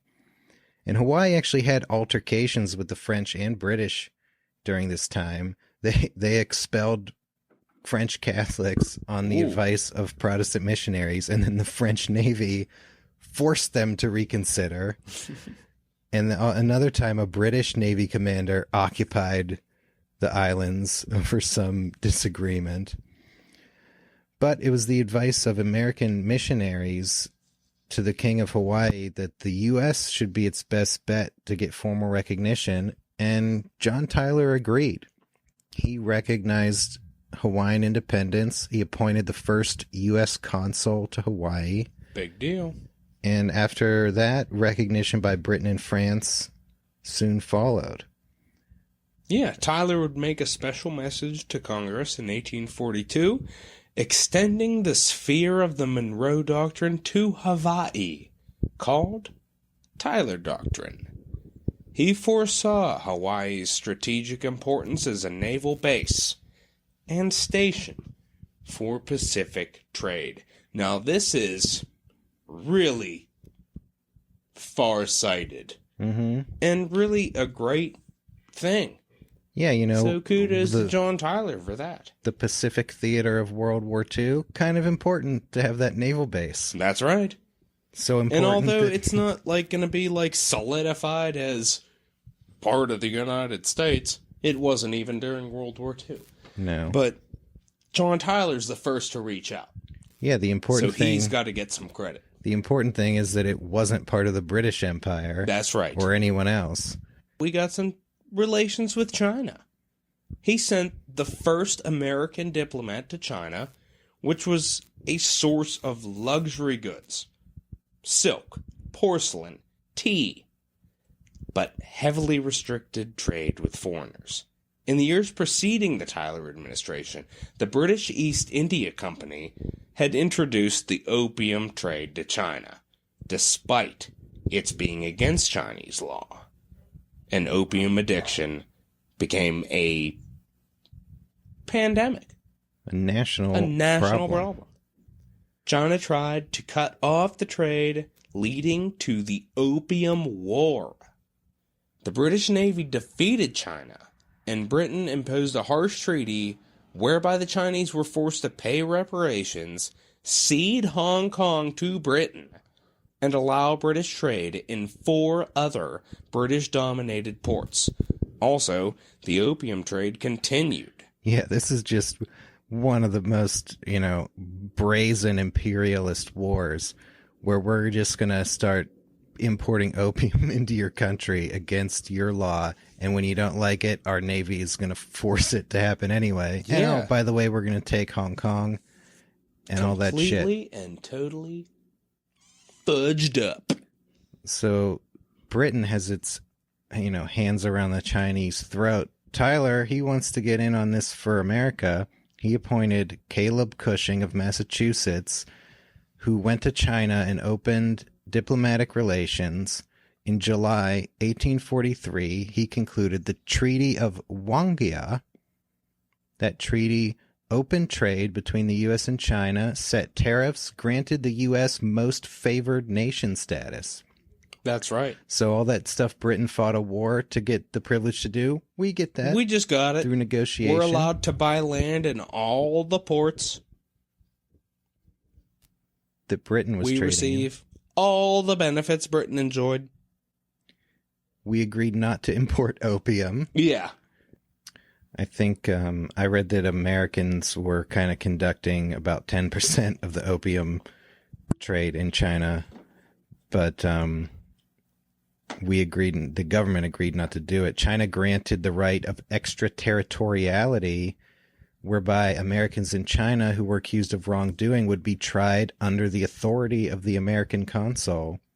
And it also authorized Americans to learn the Chinese language, which was otherwise illegal under Chinese law. China very closed off to the outside world. Other outsiders aren't even allowed to learn their language. That's right. John Tyler, by law. John Tyler broke through all of that. This treaty remained in effect and governed U.S.-China relations until superseded by a new treaty in 1943. Yeah. 100 years of China relations. Yeah. Inaugurated by John Tyler. So that's kind of a big deal. It is.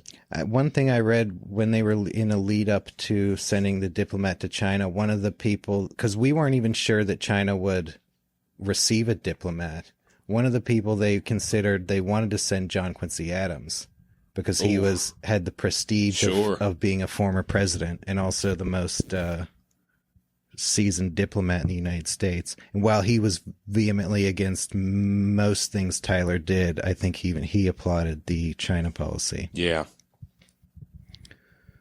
And that says something. Mm-hmm. I mean, hey, if you get JQA's okay, it's all good, baby. Mm-hmm. Well, you're probably not going to get JQA's approval on the next big issue of the Tyler administration. That's right. We're about to talk about Texas annexation. Texas won its independence from Mexico in 1835 and, during the Van Buren administration, asked to be annexed by the United States. Van Buren tabled the issue to avoid war with Mexico and, more importantly, to avoid a clash with northern states over the expansion of slavery. It's becoming an issue. We've talked about it. It's heating up. It's been curdling. Yeah. It's going to be happening bubbling over and over under again. The surface for some time, and it's just getting more and more intense. Yeah, this Texas issue is going to be a major part of that. It absolutely is. So Texas withdrew its formal request to be annexed during the Van Buren administration, but a lot of people were still eyeing annexation, and that included expansionist John Tyler. That's right. He came in to the White House, really looking at this. He was an expansionist, and he believed in the theory of diffusion, which is something that I don't think we mentioned on the podcast before, but it's a major part of slavery expansion at the time. Diffusion is the idea that slavery could be gradually eliminated by spreading it out over a larger territory. Yeah. And here's part of that. It really doesn't make much sense. Well, here's the thing, and this is something we didn't mention in the Jefferson episode because it kind of happened very quietly and non-controversially. In 1808, the first year in which the Constitution allowed this to happen, the United States abolished the international slave trade. So there is no more importation of new slaves into the United States after 1808. Right. And this was the thing, in 1808, Thomas Jefferson's president. Jeffersonian Republicans control both houses of Congress. They very quietly banned the international slave trade. Yeah. And that's not necessarily, against slavery. Because here's the thing. There were already more than enough slaves in the United States. Yeah. And when you're a slave owner, if there are no more slaves allowed to come in, your slaves are worth more money. That's it. If more slaves keep flooding the market, then your slaves are worth less. And there are already enough. And here's another thing. They were very afraid, new slaves being brought in. Who are these people? Right. Because the, Haitian Revolution was a slave revolt. That's it. And the biggest fear of Southern plantation owners was the idea of a slave revolt. We've mentioned it before. Yeah, slaves who were born right here on the Virginia plantation who don't know how to read. We don't have to worry about them imbibing the ideals of the Haitian Revolution, but right, slaves getting shipped in from the Caribbean, who knows they may be radicalized. That's so it. that was a major fear. But so by this time, the only new slaves in the United States are the children of current slaves. So theoretically, there's, some kind of limit on the total number of slaves. And under the diffusion theory, if slavery is allowed in a much larger territory, then the existing slave population will be spread thinly. And then maybe places will become less dependent on slavery and it can be gradually phased out. That's the theory. During the Monroe administration, Tyler said that slavery was, quote, a dark cloud hovering over the Union, and that it would be well to disperse this cloud. Yeah. Another thing, John Tyler Sr., he opposed ratification of the Constitution in part because it allowed the international slave trade to continue for another 20 years until 1808. So John Tyler Sr. was against it back then. And I think in 1808, South Carolina was the only state that still allowed importation of slaves. Other states had banned it much earlier. Yeah. And John Tyler himself was against the international slave trade, and he was also against slave markets in the capital of Washington, D.C. Yeah. And he supported abolishing that. And there we have John Tyler. So there's this attitude among... going back and forth, like, constantly, it seems. Yeah, well, it seems like there's this attitude among guys like Tyler where Southern slaveholders like me and Jefferson, we can put some limits on slavery, but if abolitionists or Northerners or non-slaveholders want to get involved with it, no. Like slavery is, it's a problem. Almost like slavery's our thing and we'll regulate it, and non-slave states shouldn't have a say. Yeah.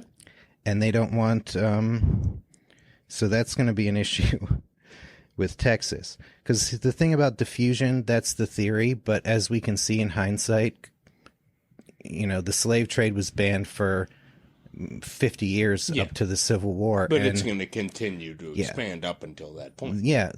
The slavery continued to expand into new territories. No new slaves were imported, and yet there were still more than enough slaves to fill up everywhere. Yeah. By the Civil War, slavery was not gradually being phased out in any of the old Southern states. In fact, they were ready to secede at the drop of a hat when the expansion of slavery was threatened.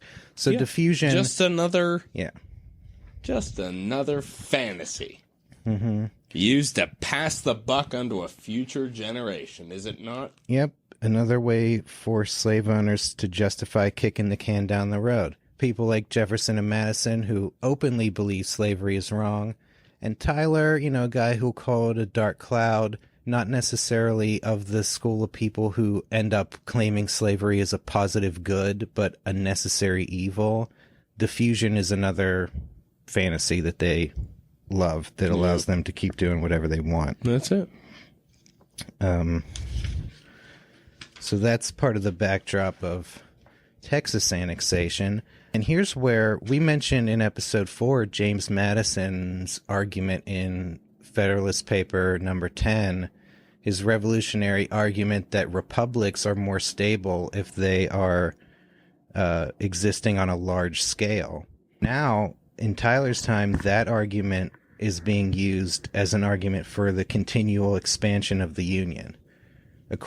Now they're saying, according to James Madison, the best way to preserve the Union is to keep expanding it more and more. Pushing forth. So when Northers want to say, maybe we shouldn't add more slave territories, they're like, James Madison said a bigger union is more stable, so let's keep expanding it at every opportunity. That's it. It's only for the betterment of our people that we expand and we take advantage of the natural resources that this new land has to offer. It's for everybody's benefit. It's for everybody's prosperity. And the Jefferson administration had once argued that all or part of Texas should have been considered part of the Louisiana Purchase. So some annexation supporters believe we're just, getting what always was supposed to be ours anyway. We're just getting our just desserts. And it was Jefferson who predicted that Texas would become the richest state in the Union. So it's a big deal. It's a huge goal.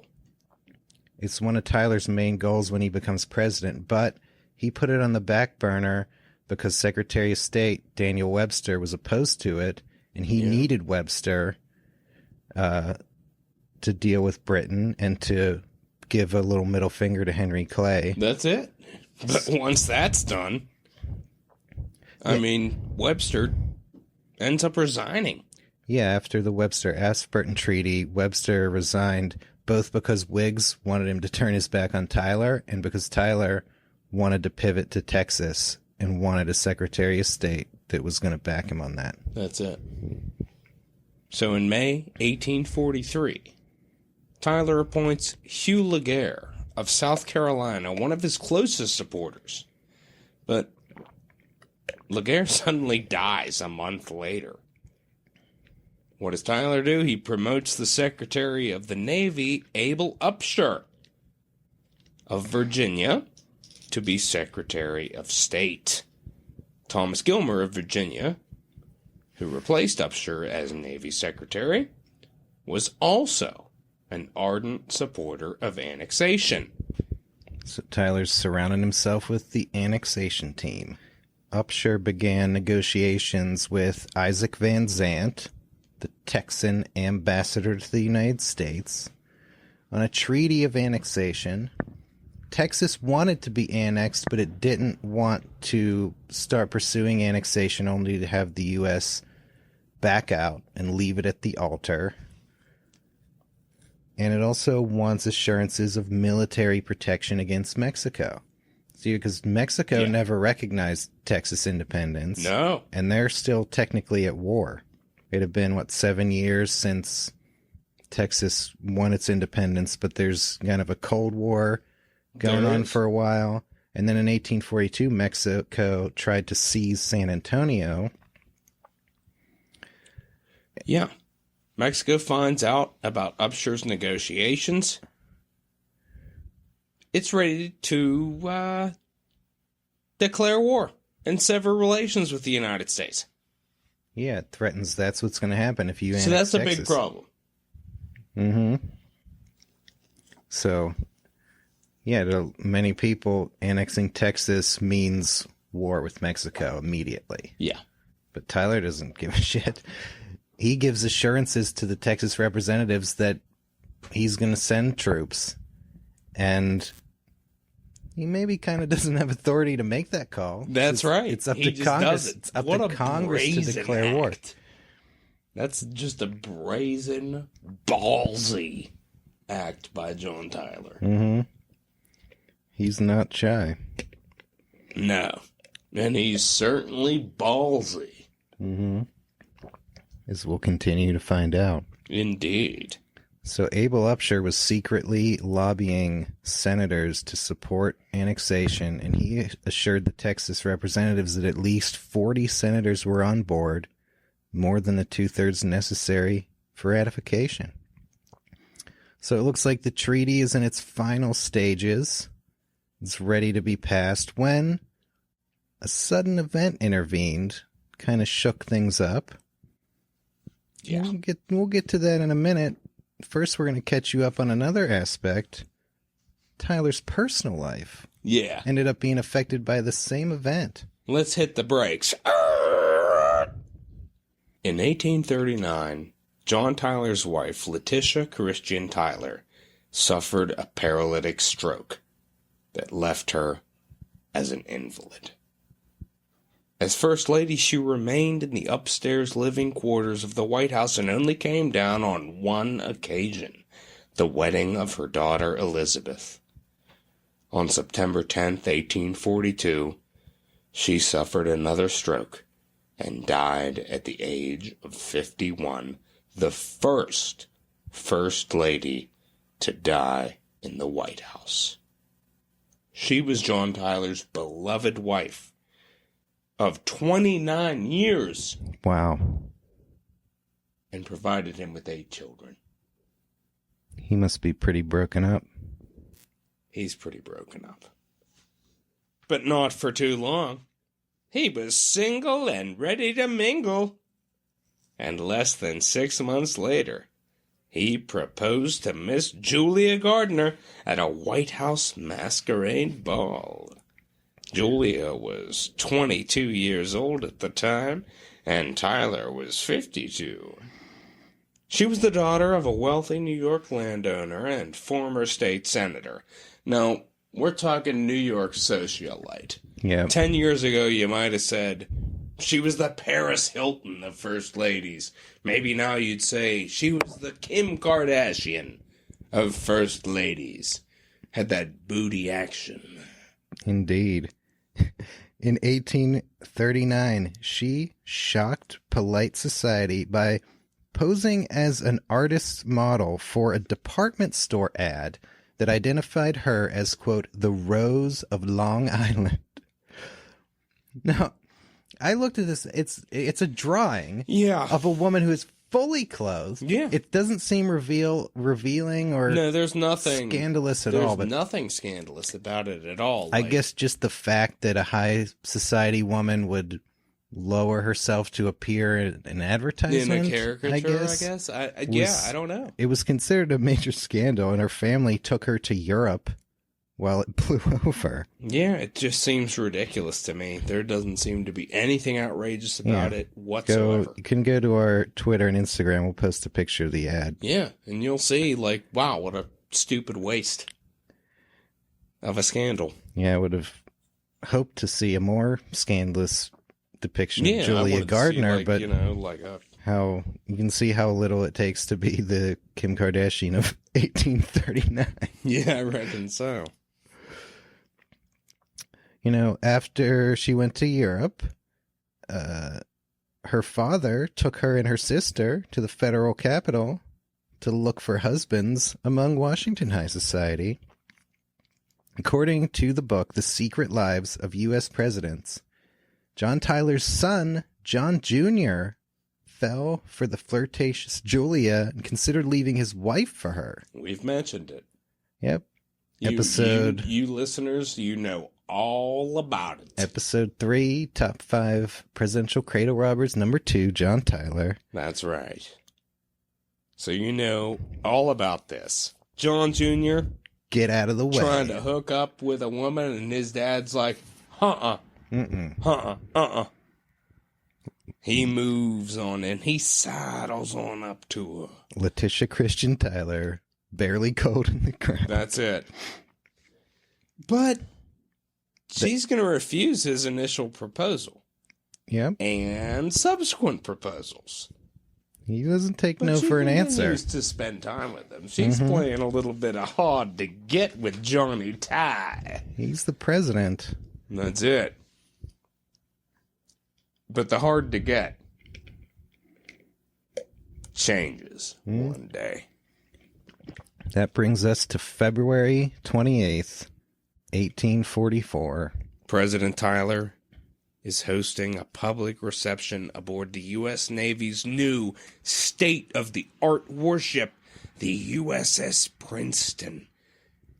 Now, this vessel has revolutionized warship technology by combining sail and steam power by placing its steam engine below the waterline with screw propellers to make it less vulnerable to attack and emitting no smoke, making it harder for enemy ships to spot it at a distance. It's the fastest warship in the sea. Super impressive. And it's also got some firepower. Absolutely, it does. It has 12 42-pound cannons and two 225-pound long-range cannons. Ho, ho, ho. Packs a wallop, as Tim Allen would say. Yeah. The Princeton was the crowning achievement of Tyler's naval policy. Tyler actually won vastly increased Navy spending from Congress with an eye toward making the U.S. a global power. All those moves he's making in Hawaii and China and against Mexico, he's got the Navy to back it up. That's like never before in American history. Yeah. And that's the Princeton. And now it's time to show it off. That's it. 400 guests joined Tyler aboard the Princeton, including cabinet members. Senator Thomas Hart Benton, former First Lady Dolly Madison was there, as well as Julia Gardner and her father. Everyone was there. So the Princeton is cruising on down the Potomac River, and the largest of the ship's guns, the Peacemaker, was fired 3 times as a demonstration. On the trip back upriver, the Princeton was passing Mount Vernon, and it was suggested that the Peacemaker be fired again in salute to George Washington. At the time, most guests, including Tyler, were below deck for lunch and refreshments. A smaller contingent was on deck to view the final shot of the Peacemaker when the cannon exploded, spraying hot metal shrapnel into the crowd. At that point, they could have dubbed it the Pacemaker.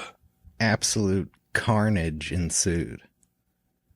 6 people were instantly killed, including Secretary of State Abel Upshur, Navy Secretary Thomas Gilmer, and David Gardner, Julia's father.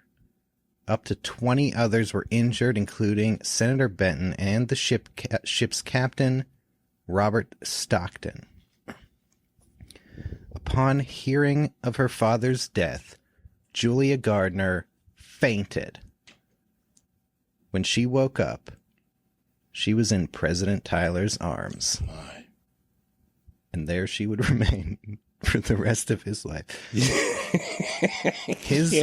His loving support during this difficult time changed her feelings towards him, and she soon agreed to marry him. That's it. Afterwards, she said, quote, "After I lost my father, I felt differently towards the president. He seemed to fill the place and to be more agreeable in every way than any younger man ever was or could be." As we mentioned in Top 5 Cradle Robbers, some serious daddy issues in that quote. Yeah. They were soon married in a private ceremony in New York in June 1844. She was 24 years old. He 54. That's right. And yeah, it's important to remember it was a private ceremony. They did not have the first White House wedding. No. They kept that on the down low. Right. I think her age and the recency of his other wife's death. Yep, the marriage is kept on the down low, but after the fact, she is super into her role as First Lady. Yeah, she only served less than a year as First Lady, but she was really into it. I think she basically had like a PR person helping there, getting her name out there. She loved being First Lady. Yeah, absolutely she did. Back to Texas, we now have Abel Upshur, the principal architect of annexation, dead in a hail of shrapnel. Yeah. And that sure thing treaty might be in jeopardy. Tyler appointed as new Secretary of State John C. Calhoun. Former vice president. A towering figure. He's a strong advocate of annexation, but he's also pretty politically polarizing. We talked about the nullification crisis already. Mm-hmm. But Tyler's determined to get annexation done. We've got Senator Robert Walker of Mississippi. He issues a pamphlet in support of annexation, arguing that it comports with the expansionist principles of Jefferson, Madison, and Monroe. And he also made a variation of the diffusion argument called the safety valve theory, whereby Texas was to be a corridor through which the American slave population would be diffused into Central America. Now, this is another bullshit argument where the fantasy is now that the slaves are going to leave the United States via Texas, and we won't have to deal with them anymore. Which is bullshit, but it's an argument that kind of provides an excuse for some anti-slavery Northerners to be okay with annexation. Yeah. So, that leads to April 12th, 1844. Tyler signs a treaty with Texas to incorporate Texas into the United States as a territory. We're going to assume Texas's public debt of $10 million. Texas is going to cede its public lands to the U.S. Tyler then complied with his promise of military protection by sending troops to Fort Jessup, Louisiana, near the Texas border, and a Navy squadron to the Gulf of Mexico. But some people are going to be a little bit alarmed, a little bit put off. Yeah, looks like Tyler is sending us to war with Mexico. This treaty's not even ratified yet. That's it. Tyler expected that the treaty would be debated in secret in the Senate, but it was leaked to the newspapers, and the debate became public. The anti-annexation forces mobilized against the treaty, and pretty soon the frontrunners for both the Whig and Democratic presidential nominations, that's Henry Clay and former President Martin Van Buren, they both denounced the treaty. And so what does Tyler do? He quickly begins to organize a third party with an eye towards forcing the Democrats to adopt a pro-annexation platform. Now, this strategy, hey, it works as an annexation opponent, for Van Buren, but are the Democrats ready to trust John Tyler? Well, no, they're not going to make him their candidate, but they also don't feel safe nominating an anti-annexation candidate like Van Buren, because if Tyler's running as a third party and he's the only pro-annexation candidate running, he's going to siphon off enough Democratic votes. Henry Clay's going to be president. Easily. Democrats can't let that happen. No. So they're not going to nominate Van Buren. They need a pro-annexationist candidate. And who is a pro-annexationist candidate with, no real enemies, we'll say. You can't say a sterling record. The guy they end up choosing has lost the last two elections for governor of Tennessee that he went for. I mean, the guy seems doomed politically. And yet, he's just the right guy. He's the original dark horse candidate. That's it. It's none other than James K. Polk. He's a former Speaker of the House, ardent Jacksonian, and devoted expansionist. The young hickory to Andrew Jackson's old hickory. And he, unlike Van Buren, he will follow in Jackson's footsteps on the Texas issue. He runs on the platform of acquiring Texas and Oregon, and he wins the Democratic nomination. Yeah.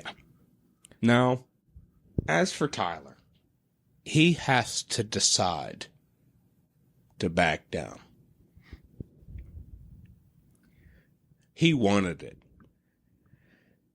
Yeah, he wanted to be elected in his own right. Mm-hmm. But it was always kind of a long shot for him. It was, and he chose to back down and received the thanks and congratulations and admiration of the Democrats as a result, although they wouldn't accept him into the party. They still expressed their gratitude. Yeah, they're on the same page with annexation, and Tyler, over the chances of, some long shot chance at the presidency, he wants to put all of his eggs in the Texas basket, and he can do that by backing James K. Polk for president. That's it. And lo and behold, November rolls around. Little old James K. Polk defeated the giant Henry Clay. Yeah. And John Tyler took this election as a popular mandate in favor of Texas annexation. That's right. Remember how he didn't take no as an answer from Julia Tyler? Oh, yeah. He's not taking it as an answer from the U.S. Senate, which in June rejected the Texas Treaty. But after the November election, he's got the people on his side as far as annexation goes. And it's going to go through. He reintroduces it to the lame duck session of Congress. And instead of a treaty that required 2/3 vote in the Senate, annexation is now proposed as a joint resolution of Congress that would require only a simple majority in both houses. And that's going to upset some people. They're going to argue that this is unconstitutional and that a Senate-ratified treaty was required. But popular support for annexation was super high. And some Southern and Western Whigs feared that they would be defeated for re-election if they went against it. Yes, with many things in American history, what side are the people on? If you got the people on your side, you can pretty much push through anything you want. That's it. So some of these Whigs, they're not going to speak out because they want to get re-elected. Mm-hmm. And you got President-elect Polk waiting in the wings. He supports immediate annexation of Texas. That's it. So what's John Tyler to do? In late February 1845, with less than a week left in his term, the majority Democrat House votes in favor, and the slight Whig majority Senate votes in favor 27-25, with 3 Southern Whigs joining the Democrats to approve annexation. Tyler signs the bill on March 1st, and on his last full day in office, dispatches agents to Texas with the offer of annexation. Yep, just like with Julia Gardner, Tyler doesn't take no for an answer and jams it right in there. Indeed. That's the Tyler way. Incoming President Polk was under pressure to halt the offer of annexation and reopen negotiations, but he didn't reverse Tyler's decision and urged Texas to accept annexation unconditionally. On July 4th, 1845, a specially called Texas Convention accepted annexation almost unanimously. Wow. So, although it's finalized during James K. Polk's presidency, we have to give credit to John Tyler for Texas annexation. Yep, at the 11th hour of his presidency, he finished off a major accomplishment, and it's maybe the biggest, most signature accomplishment of his presidency, and one of the ones he was most proud of. Absolutely. And so, John Tyler, he's able to overcome all of the shitty thoughts and all the bad vibes. And he's actually able to do some things. Yeah, I'll bet John Tyler's favorite Frank Sinatra song, he did it his way. Indeed he did. And that's going to bring us to the end of John Tyler's presidency. When we come back from this word from our sponsors, we're going to dive into the post-presidential life of John Tyler. Stick around, won't you?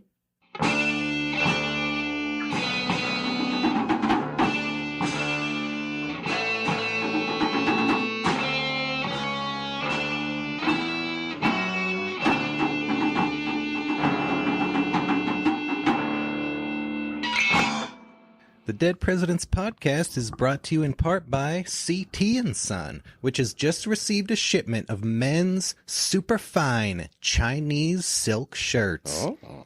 With President Tyler's successful opening of the Chinese market to American trade, CT & Son are up to their necks in luxurious Chinese silk shirts.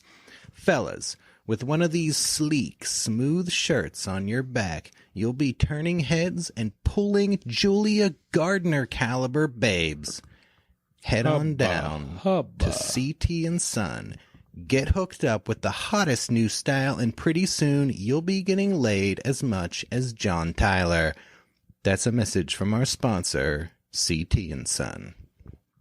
And now, an important message from our sponsor, the Baltimore Museum.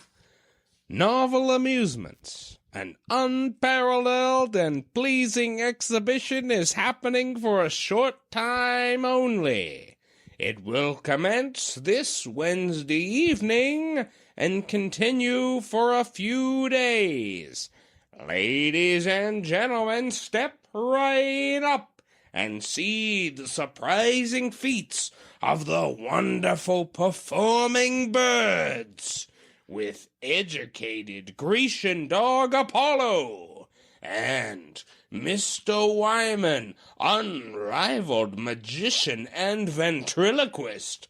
Most of all, don't miss the extraordinary performance of the mysterious lady. The wonderful acquirements and faculties of this highly talented lady are almost beyond the reach of description.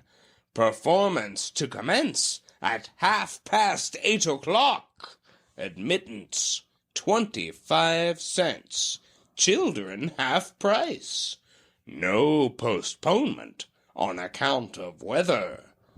Listeners, you've never seen anything like this before. Birds doing tricks, an educated dog that's probably smarter than you are, a magician and ventriloquist who will blow your mind right out of your skull. To top it all off, the stupendous and inexplicable phenomenon that is the mysterious lady. What is her deal? Wouldn't you just die to find out? Well, you don't have to die, you just have to pay 25 cents. I know where you're going to be this Wednesday evening at 8:30. At the Baltimore Museum, experiencing this once-in-a-lifetime event. That's a message from our sponsor, the Baltimore Museum. We're proud to be sponsored once again by the celebrated thoroughbred stud horse Cock of the Rock, who is standing to cover mares this season at the stable of R.D. Rowland and Augustus Yo, who have reduced his rate to just $20 a mare. Unreal. Good and well-enclosed pasturage will be provided, mares will be fed at $1.50 a week, and all possible care and attention will be paid to mares left with Cock of the Rock. R.D. Rowland and Augustus Yo are so confident in his foal-getting prowess that in the unlikely event that your mare fails to get impregnated with a colt in the spring, she can have another go-round with Cock of the Rock during the fall season for free. Wow.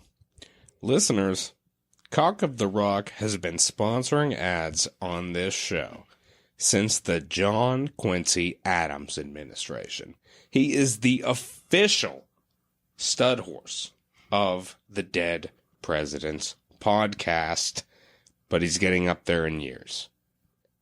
And while his seed is as strong as ever, this could be your last chance to get a Cock of the Rock sired horse of your own. Cock of the Rock is a full-blood brother of the legendary American Eclipse and is a legend in his own right. His pedigree is immaculate, and his stud record is without parallel. Suffice to say, he is the sire of as many racehorses as perhaps any horse living in the United States.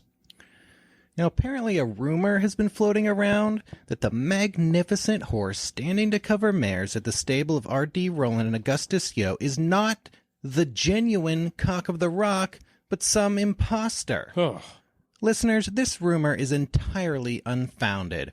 R.D. Rowland has documents in his possession to prove it, and no one patronizing the horse will be charged a cent if he cannot prove to your satisfaction that this stud is the actual Cock of the Rock. That's right. Above and beyond R.D. Rowland's irrefutable documentation, we here at the Dead Presidents Podcast can say with absolute certainty that this is indeed the Cock of the Rock. James, we had him in our studio for an exclusive interview in episode 8. We wrote and recorded a song with him in episode 9. Cock of the Rock is a close personal friend of the show, and believe you me, we know him when we see him. But if you don't want to take our word for it, just ask your mayor. If your mayor can't pick Cock of the Rock out of a lineup of a dozen wannabe lookalikes, your $20 stud fee is on us. That's a Dead Presidents Podcast guarantee.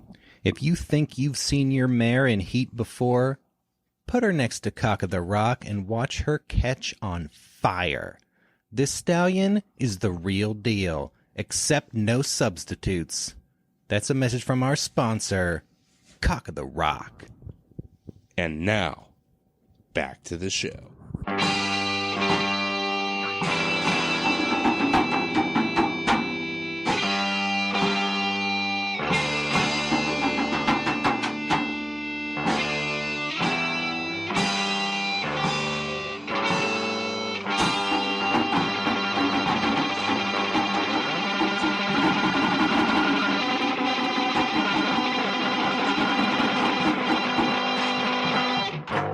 And we're back.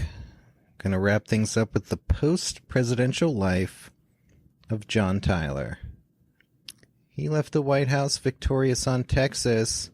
He retired to his Virginia plantation, which he renamed Sherwood Forest in reference to Robin Hood, because he had been outlawed by the Whig Party. That's right. He gets thrown out of his own party. They consider him a rogue and an outlaw.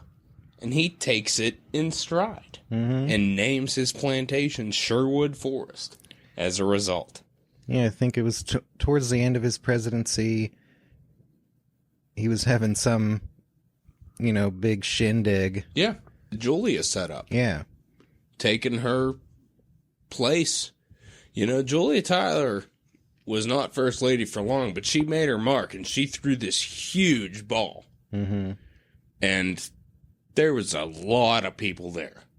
And Tyler made one of the few real quips of his presidency when he said, "They cannot call me now president without a party." Mm-hmm. And, I think Tyler did, what anyone in his position would do, retiring from the presidency. He proceeded, throughout the remainder of his life, to impregnate his hot young wife 7 times, adding 7 children to the 8 he had by his first wife for a presidential record of 15 children. Anna Harrison held the First Lady record of 10 children birthed by a First Lady. Yeah. John Tyler takes 2 wives, but he shatters that record. Yep. He is the Cock of the Rock of U.S. presidents, James. That is high praise. Indeed. And Tyler's lineage lasts a long time. And it's very interesting. One of his last sons, Lion Gardner Tyler, I think Tyler was in his 70s when he gave birth to Lion Gardner Tyler. And Lion followed in his father's footsteps a little bit. He remarried later in life to a younger woman, and he also had children late. And one of Lion's sons, Harrison Ruffin Tyler, born in 1928, is still alive today. His brother, Lyon Gardner Tyler Jr. died in 2020 at the age of 95. Harrison Ruffin Tyler is 93 at the point of this recording. John Tyler, born in 1790 during the George Washington administration, still has a living grandchild. That's wild. Indeed. Absolutely crazy. And speaking of crazy, 15 might not even be all the children John Tyler had.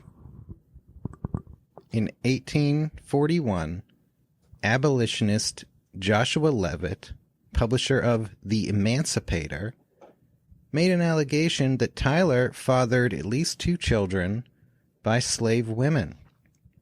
These allegations were based on the recollection of a Baptist minister who told Leavitt that he had met a light-skinned slave at a Richmond plantation who was supposedly named John Tyler and claimed that he was born on Tyler's plantation and that his mother told him that Tyler was his father.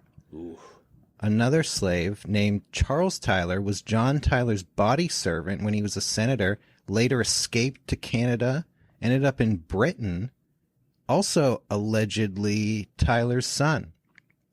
Wow. The Tyler supporting newspaper, the Madisonian, denounced the allegations as slanderous fabrications, and they never really got picked up by the national press. Yeah. So the story disappeared without becoming widely known.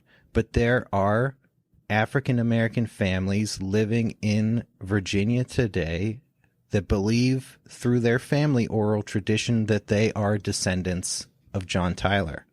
That's right. And unlike with Jefferson and Sally Hemings, no DNA tests have been done. Well, there's lots of Tyler DNA available. That's it. But that's going to bring us to secession. After leaving office, Tyler returns to the Democratic Party. He continues to support expansionist policies, and he's alarmed when Republican Abraham Lincoln is elected president on a platform of no further expansion of slavery. Yeah, the Republicans and Abraham Lincoln didn't come in saying, we're going to abolish slavery, we're going to end slavery in the South. Their line in the sand was no more expansion of slavery, and Southerners weren't having that. They dreamed of expanding slavery through U.S. acquisition of Cuba and other territories south of the United States. So that's, states begin seceding. In February of 1861, many southern states had seceded. Virginia was still in, and Tyler served as chairman of a convention of 21 states called at Virginia's suggestion to propose some kind of compromise. Yeah, they actually tried to get together every surviving former president to kind of make a meeting of the minds. Yeah, get some... and see what would happen, but nothing came of it. Some statesmen with some prestige. I think in this convention that Tyler chaired, there was a proposal to maybe have a constitutional amendment that would prohibit the further expansion of slavery into existing U.S. territories, but would leave the door open to expand slavery into potential new territories like Cuba. And Lincoln and the Republicans said no to this because they knew that that would commit the United States to endless imperialist wars to acquire new slave territories. That's it, and we are not ready for this. No, and that's the kind of thing, if the Civil War had ended differently, if it had ended with the nation remaining divided and the Confederacy remaining its own country, it would have been conquering Cuba, attacking Mexico, expanding slavery into all those areas. Yeah. And that's the kind of thing that would have come out of a constitutional amendment like that. That's right. And to his credit, Lincoln said no to that bullshit. Yeah. So Tyler joins the Virginia Secessionist Convention. He votes in favor of secession. It happens. He's elected to the Provisional Confederate Congress, where he, well, quote-unquote, serves until his death in 1862. He's elected to the Confederate House of Representatives, but he dies before he takes his seat. He has a stroke, and he ends up dying the following day at age 71. This was on January 18th, 1862. He's the only president whose death was not officially recognized by the U.S. government. Yeah, we mentioned in episode 8, Van Buren died shortly after this. Lincoln closed the government the next day, and Union officers wore black armbands for 6 months in honor of Martin Van Buren. That's right. Tyler, no recognition at all. No. He's not even, he dies He's the only president rebel. not to have a state funeral. Mm-hmm. And, yeah. Tyler had requested a simple funeral for himself, but Jefferson Davis made a political spectacle of it, and Tyler was laid to rest with a Confederate flag draped over his coffin. Not a good look. Yeah. Of all the post-presidential careers we're going to talk about, I don't know if there's anything. Doesn't help him. There's not going to be anything as ignominious as seceding being from laid the to rest Union. as a traitor, and I don't think Tyler would have gone for that. Well, I think he would have said, "No, I can't go for that. No, no can do. I can't go for that. Can't go for that. Can't go for that. Can't go for that." Yeah. I don't think he wanted that kind of funeral, but he was, he was a Confederate. He was. His whole family became Confederates for the rest of the war. Several of his sons served in the Confederate Army. Even his New Yorker wife, That's right. Julia Gardner Tyler, she threw herself into her new role as a Southern plantation mistress, and she was an ardent Confederate herself. Now, of course, this led to her having to flee Sherwood Forest, which was captured and ransacked by the Union Army. It's kind of what you get. I suppose it is. That's gonna bring us Well, that may on around to bring us to our visit to Sherwood. To Sherwood Forest, which was pretty awesome. It was it was a really cool place to see, and yeah, it's pretty incredible. As we mentioned, Tyler's grandson's still alive. Tyler's family still lives in Sherwood Forest Mansion. yeah, that's right. There's a part of the house that is sectioned off for just family living quarters. They've got, big screen TVs on one side, and then the other side is, Classic John Tyler. 1800s classic. It's a very nice house. It's, of all the president's houses we've gone to, it's, obviously privately owned and operated. You have to schedule a tour in advance. You can't just show up. I think it's actually a more expensive tour than typical ones, but it's worth it. Absolutely. The tour guide was excellent. Especially if you're us and you could impress the tour guides. There was always only a few other people on the tour with us, so it's small and personal. And the tour guide was a close friend of the Tyler family and really, really knew his shit. He absolutely did, and we had a really good rapport, as we always seem to do when we visit presidential homes. I think we impress the tour guides at each home we visit. Yeah. But in particular, this guy who knew his shit, respected the fact that we knew what we were talking about. Mm-hmm. Yeah, sometimes you go on tours of, really popular destinations like Mount Vernon. It can be crowded and there's lots of people there. And the tour is almost, they're ushering the unwashed masses through quickly so they can get to the next group sometimes. Right. But this Sherwood Forest Plantation tour was really excellent. Yeah, it was awesome. One of the things you were not allowed to take pictures inside, there was, in the mansion, there was a portrait of Julia Tyler that was different than the one that you can see online. And I looked online, I couldn't find this portrait anywhere, but she looked even hotter in this portrait than the one you can see. It was the best portrait I've ever seen of her, and I've never seen it anywhere else. Yeah, they're keeping that under wraps. Yeah, I don't understand why. Well, people could be maybe, pleasuring themselves that picture gets out on the internet. I suppose. She is the Kim Kardashian of first ladies. That's true. And worthy of that reputation. One aside about our trip.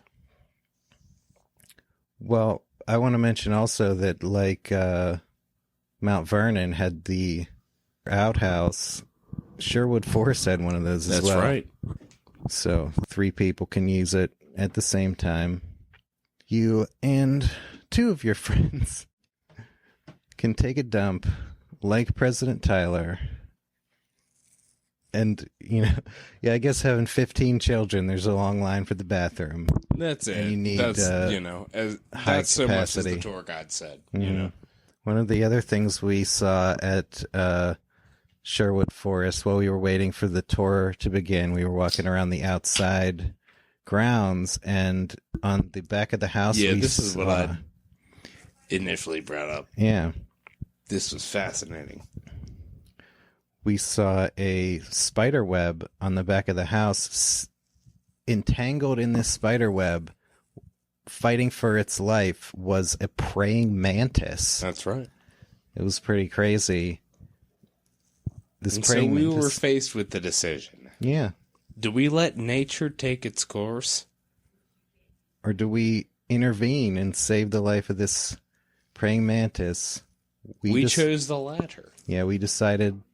I took a stick from off the ground and fished him out of the web. We played God. Placed him upon the ground. We decided to play God, and we saved that praying mantis's life. In the name of God, now I know what it feels like to be God. The praying mantis, it's alive. It's still alive. It's alive. It's alive. It's alive. I said the back of the house. Actually, back in Tyler's day, that would be the front of the house, because that's the side of the house that fronts on the river. Right. Nowadays, you drive up on the road, and that side seems like the front of the house. Back in the day, the river was the road. Indeed. And that was the front. So That's very, absolutely very true. excellent house. It's a short drive away from Colonial Williamsburg. So if you're ever going to Colonial Williamsburg, definitely plan ahead and schedule a tour at the John Tyler house. Absolutely. There's a great pet cemetery there. Mm-hmm. John Tyler picked the locations of all of his pets. Yeah. To be buried there. His horse General has a spot of pride. Yeah, I think they had their 2, Chinese vases that were gifts from Tyler's opening of China that were still kept, and lots of interesting things. I think there were some artifacts that have been owned by Thomas Jefferson, and I think they had their, some kind of contract where after slavery was abolished, I don't know if it was for that plantation or some other plantation, but the plantation owner making a contract with the former slaves to work as free laborers on the plantation.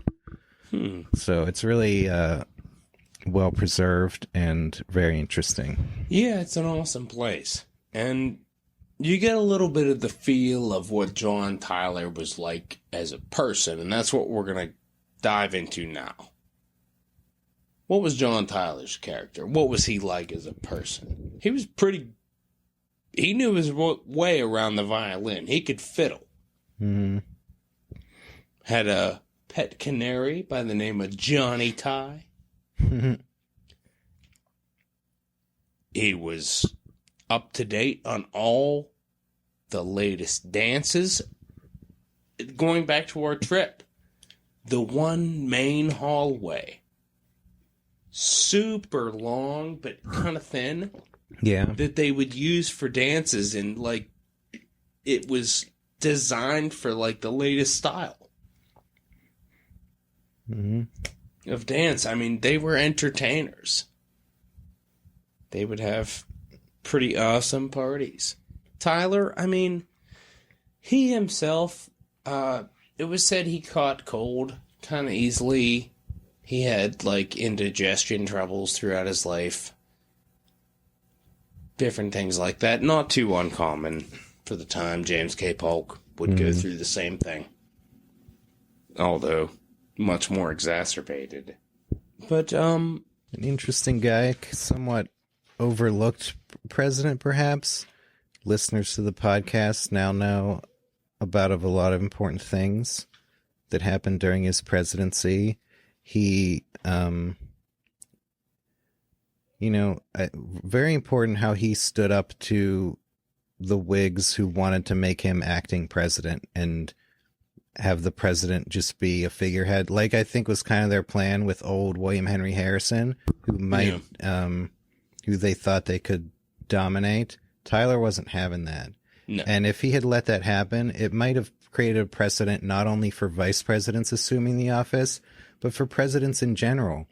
Because the Whigs were super against how Jackson had made the presidency powerful, and this was their opportunity to turn the tables on that and have the presidency be weak and at the mercy of Congress. That's right. And Tyler stopped that, and he took the veto to a whole new level. And he did. He used the power of the presidency. He had been against Jackson when he was using the power of the presidency, but he did it himself, big time. Yeah. And without any party behind him, he really leaned on the powers of the presidency in a big way. Absolutely. And created a lot of important precedents. He sure did. And so as a president, underrated. As a person, he has the dignified charm and grace of your typical well-bred Southerner of that time. Yeah, his slavery views are certainly pretty problematic. Maybe, as much or more so as any president we've talked about. And certainly he followed them all the way out of the Union, which is,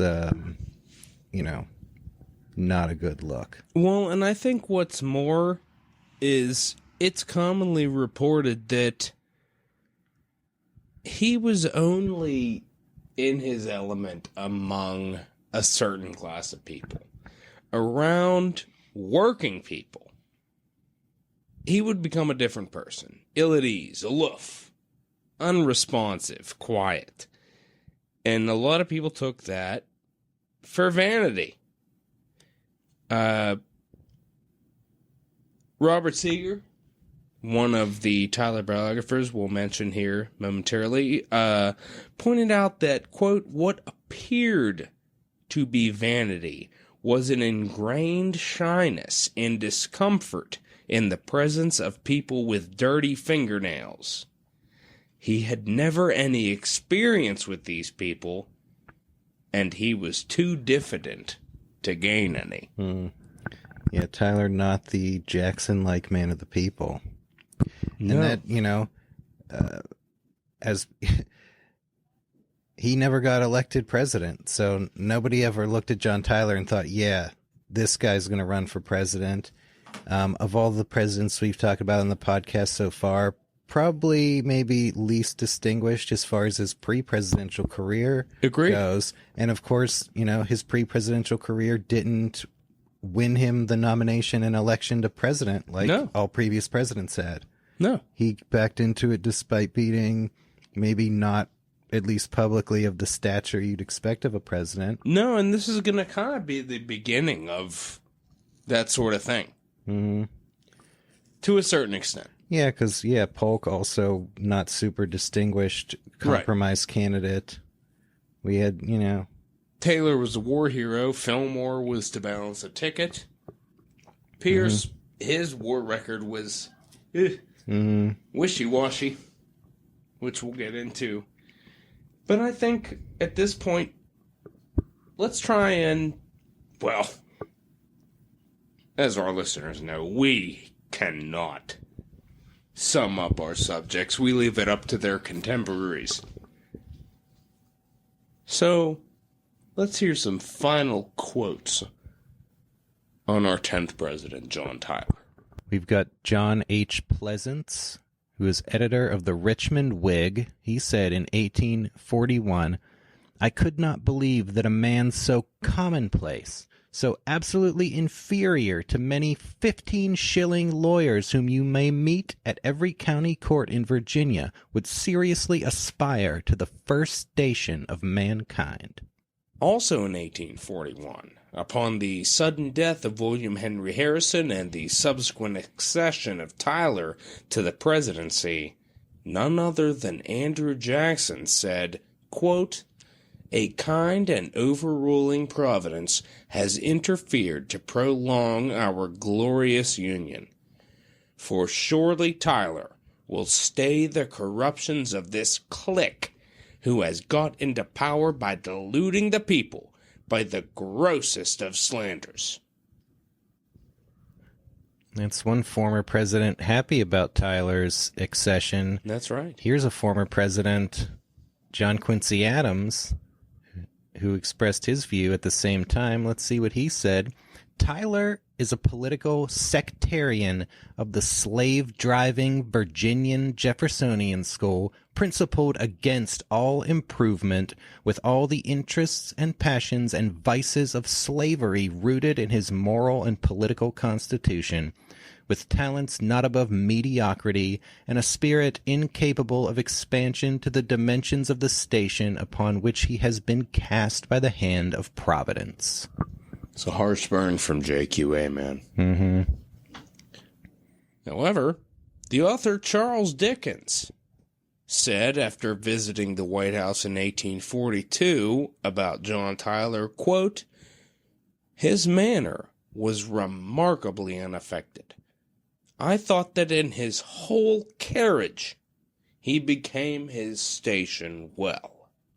We've also got Confederate General Henry A. Wise, who said after Tyler's death, "An honest, affectionate, benevolent, loving man who had fought the battles of his life bravely and truly, doing his whole great duty without fear, though not without much unjust reproach." Indeed. And last but not least, we got another president weighing in on John Tyler, also in 1841. James K. Polk had this to say, quote, "Tyler deserves the lasting gratitude of his country for arresting the dominant majority in Congress in their mad career and saving his country from the dominion and political incubus of the money power in the form of a national bank." Foreign listeners are interested in further reading on John Tyler. There's a nice bit on John Tyler out there. Many great biographies. The original is Oliver Perry Chitwood's book on John Tyler. That was written back in, I think, the 20s. Wow. And you have the next scholarly biography to follow that was the aforementioned Robert Seeger. It's actually Robert Seeger II who wrote And Tyler Too. And that was in the early 60s. And we had a huge lapse in Tyler writings until recently. Yeah, I just listened to the audiobook, actually, of the Edward Crapole biography, I think called John Tyler, the Accidental President. That one was very good, very detailed coverage of his presidency and also his, eventual secession from the Union, and very detailed information about, how his slavery views informed his Texas views, and lots of information on his expansionist foreign policy and his Hawaii and China diplomatic moves. Indeed, and if you want further strictly political reading on John Tyler, check out Dan Monroe's The Republican Vision of John Tyler. I think that came out right before Crapole's book. And then recently, we've had a new work on John Tyler. Yeah, released 2020. Yep. A brand new work. I think called President Without a Party is the title. It is. I can't remember the author's name. Leahy. Yeah, Leahy. Timothy? Perhaps. Timothy Leahy? President Without a Party. Type it into Amazon. Yeah. Order now. I just bought it and I feel terrible. Well, shit. Well, that's the way it goes. I told people to order it, so I think that makes up for us not remembering his name. Yeah, and I did order it and I got it and I plan to read it. So, hey, Mr. Leahy, I'm going to read your book and I thank you for it because John Tyler's one of them presidents that needs re-examination, and I hope we didn't steal your thunder too much with this episode because, well, we might have rendered your book Yeah, I think unnecessary. Yeah, we give book recommendations each podcast, but technically the preceding podcast renders reading unnecessarily entirely for our listeners. That's what podcasts are for nowadays. That's right. Screw books. We read the books so you don't have to. That's it. And as an additional bonus, we get to close this episode with the last sound on John Tyler, brought to you in part by the Constitutionalists, that classic band, with another classic song. Here is John Tyler. Thanks for listening.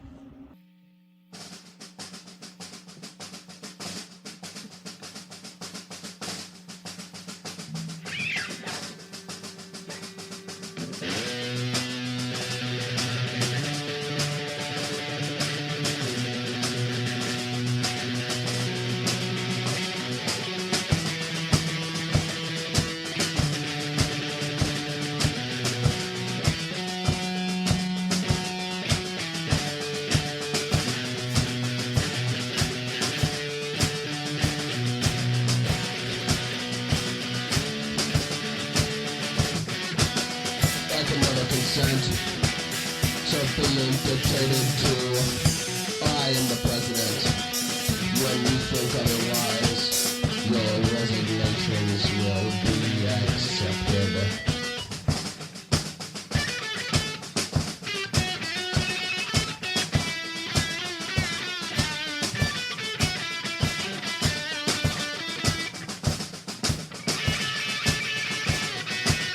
No man dies for what he knows to be true. Men die for what they want to be true.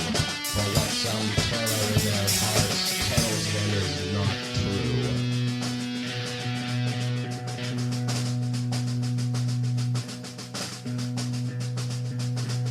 They cannot say no.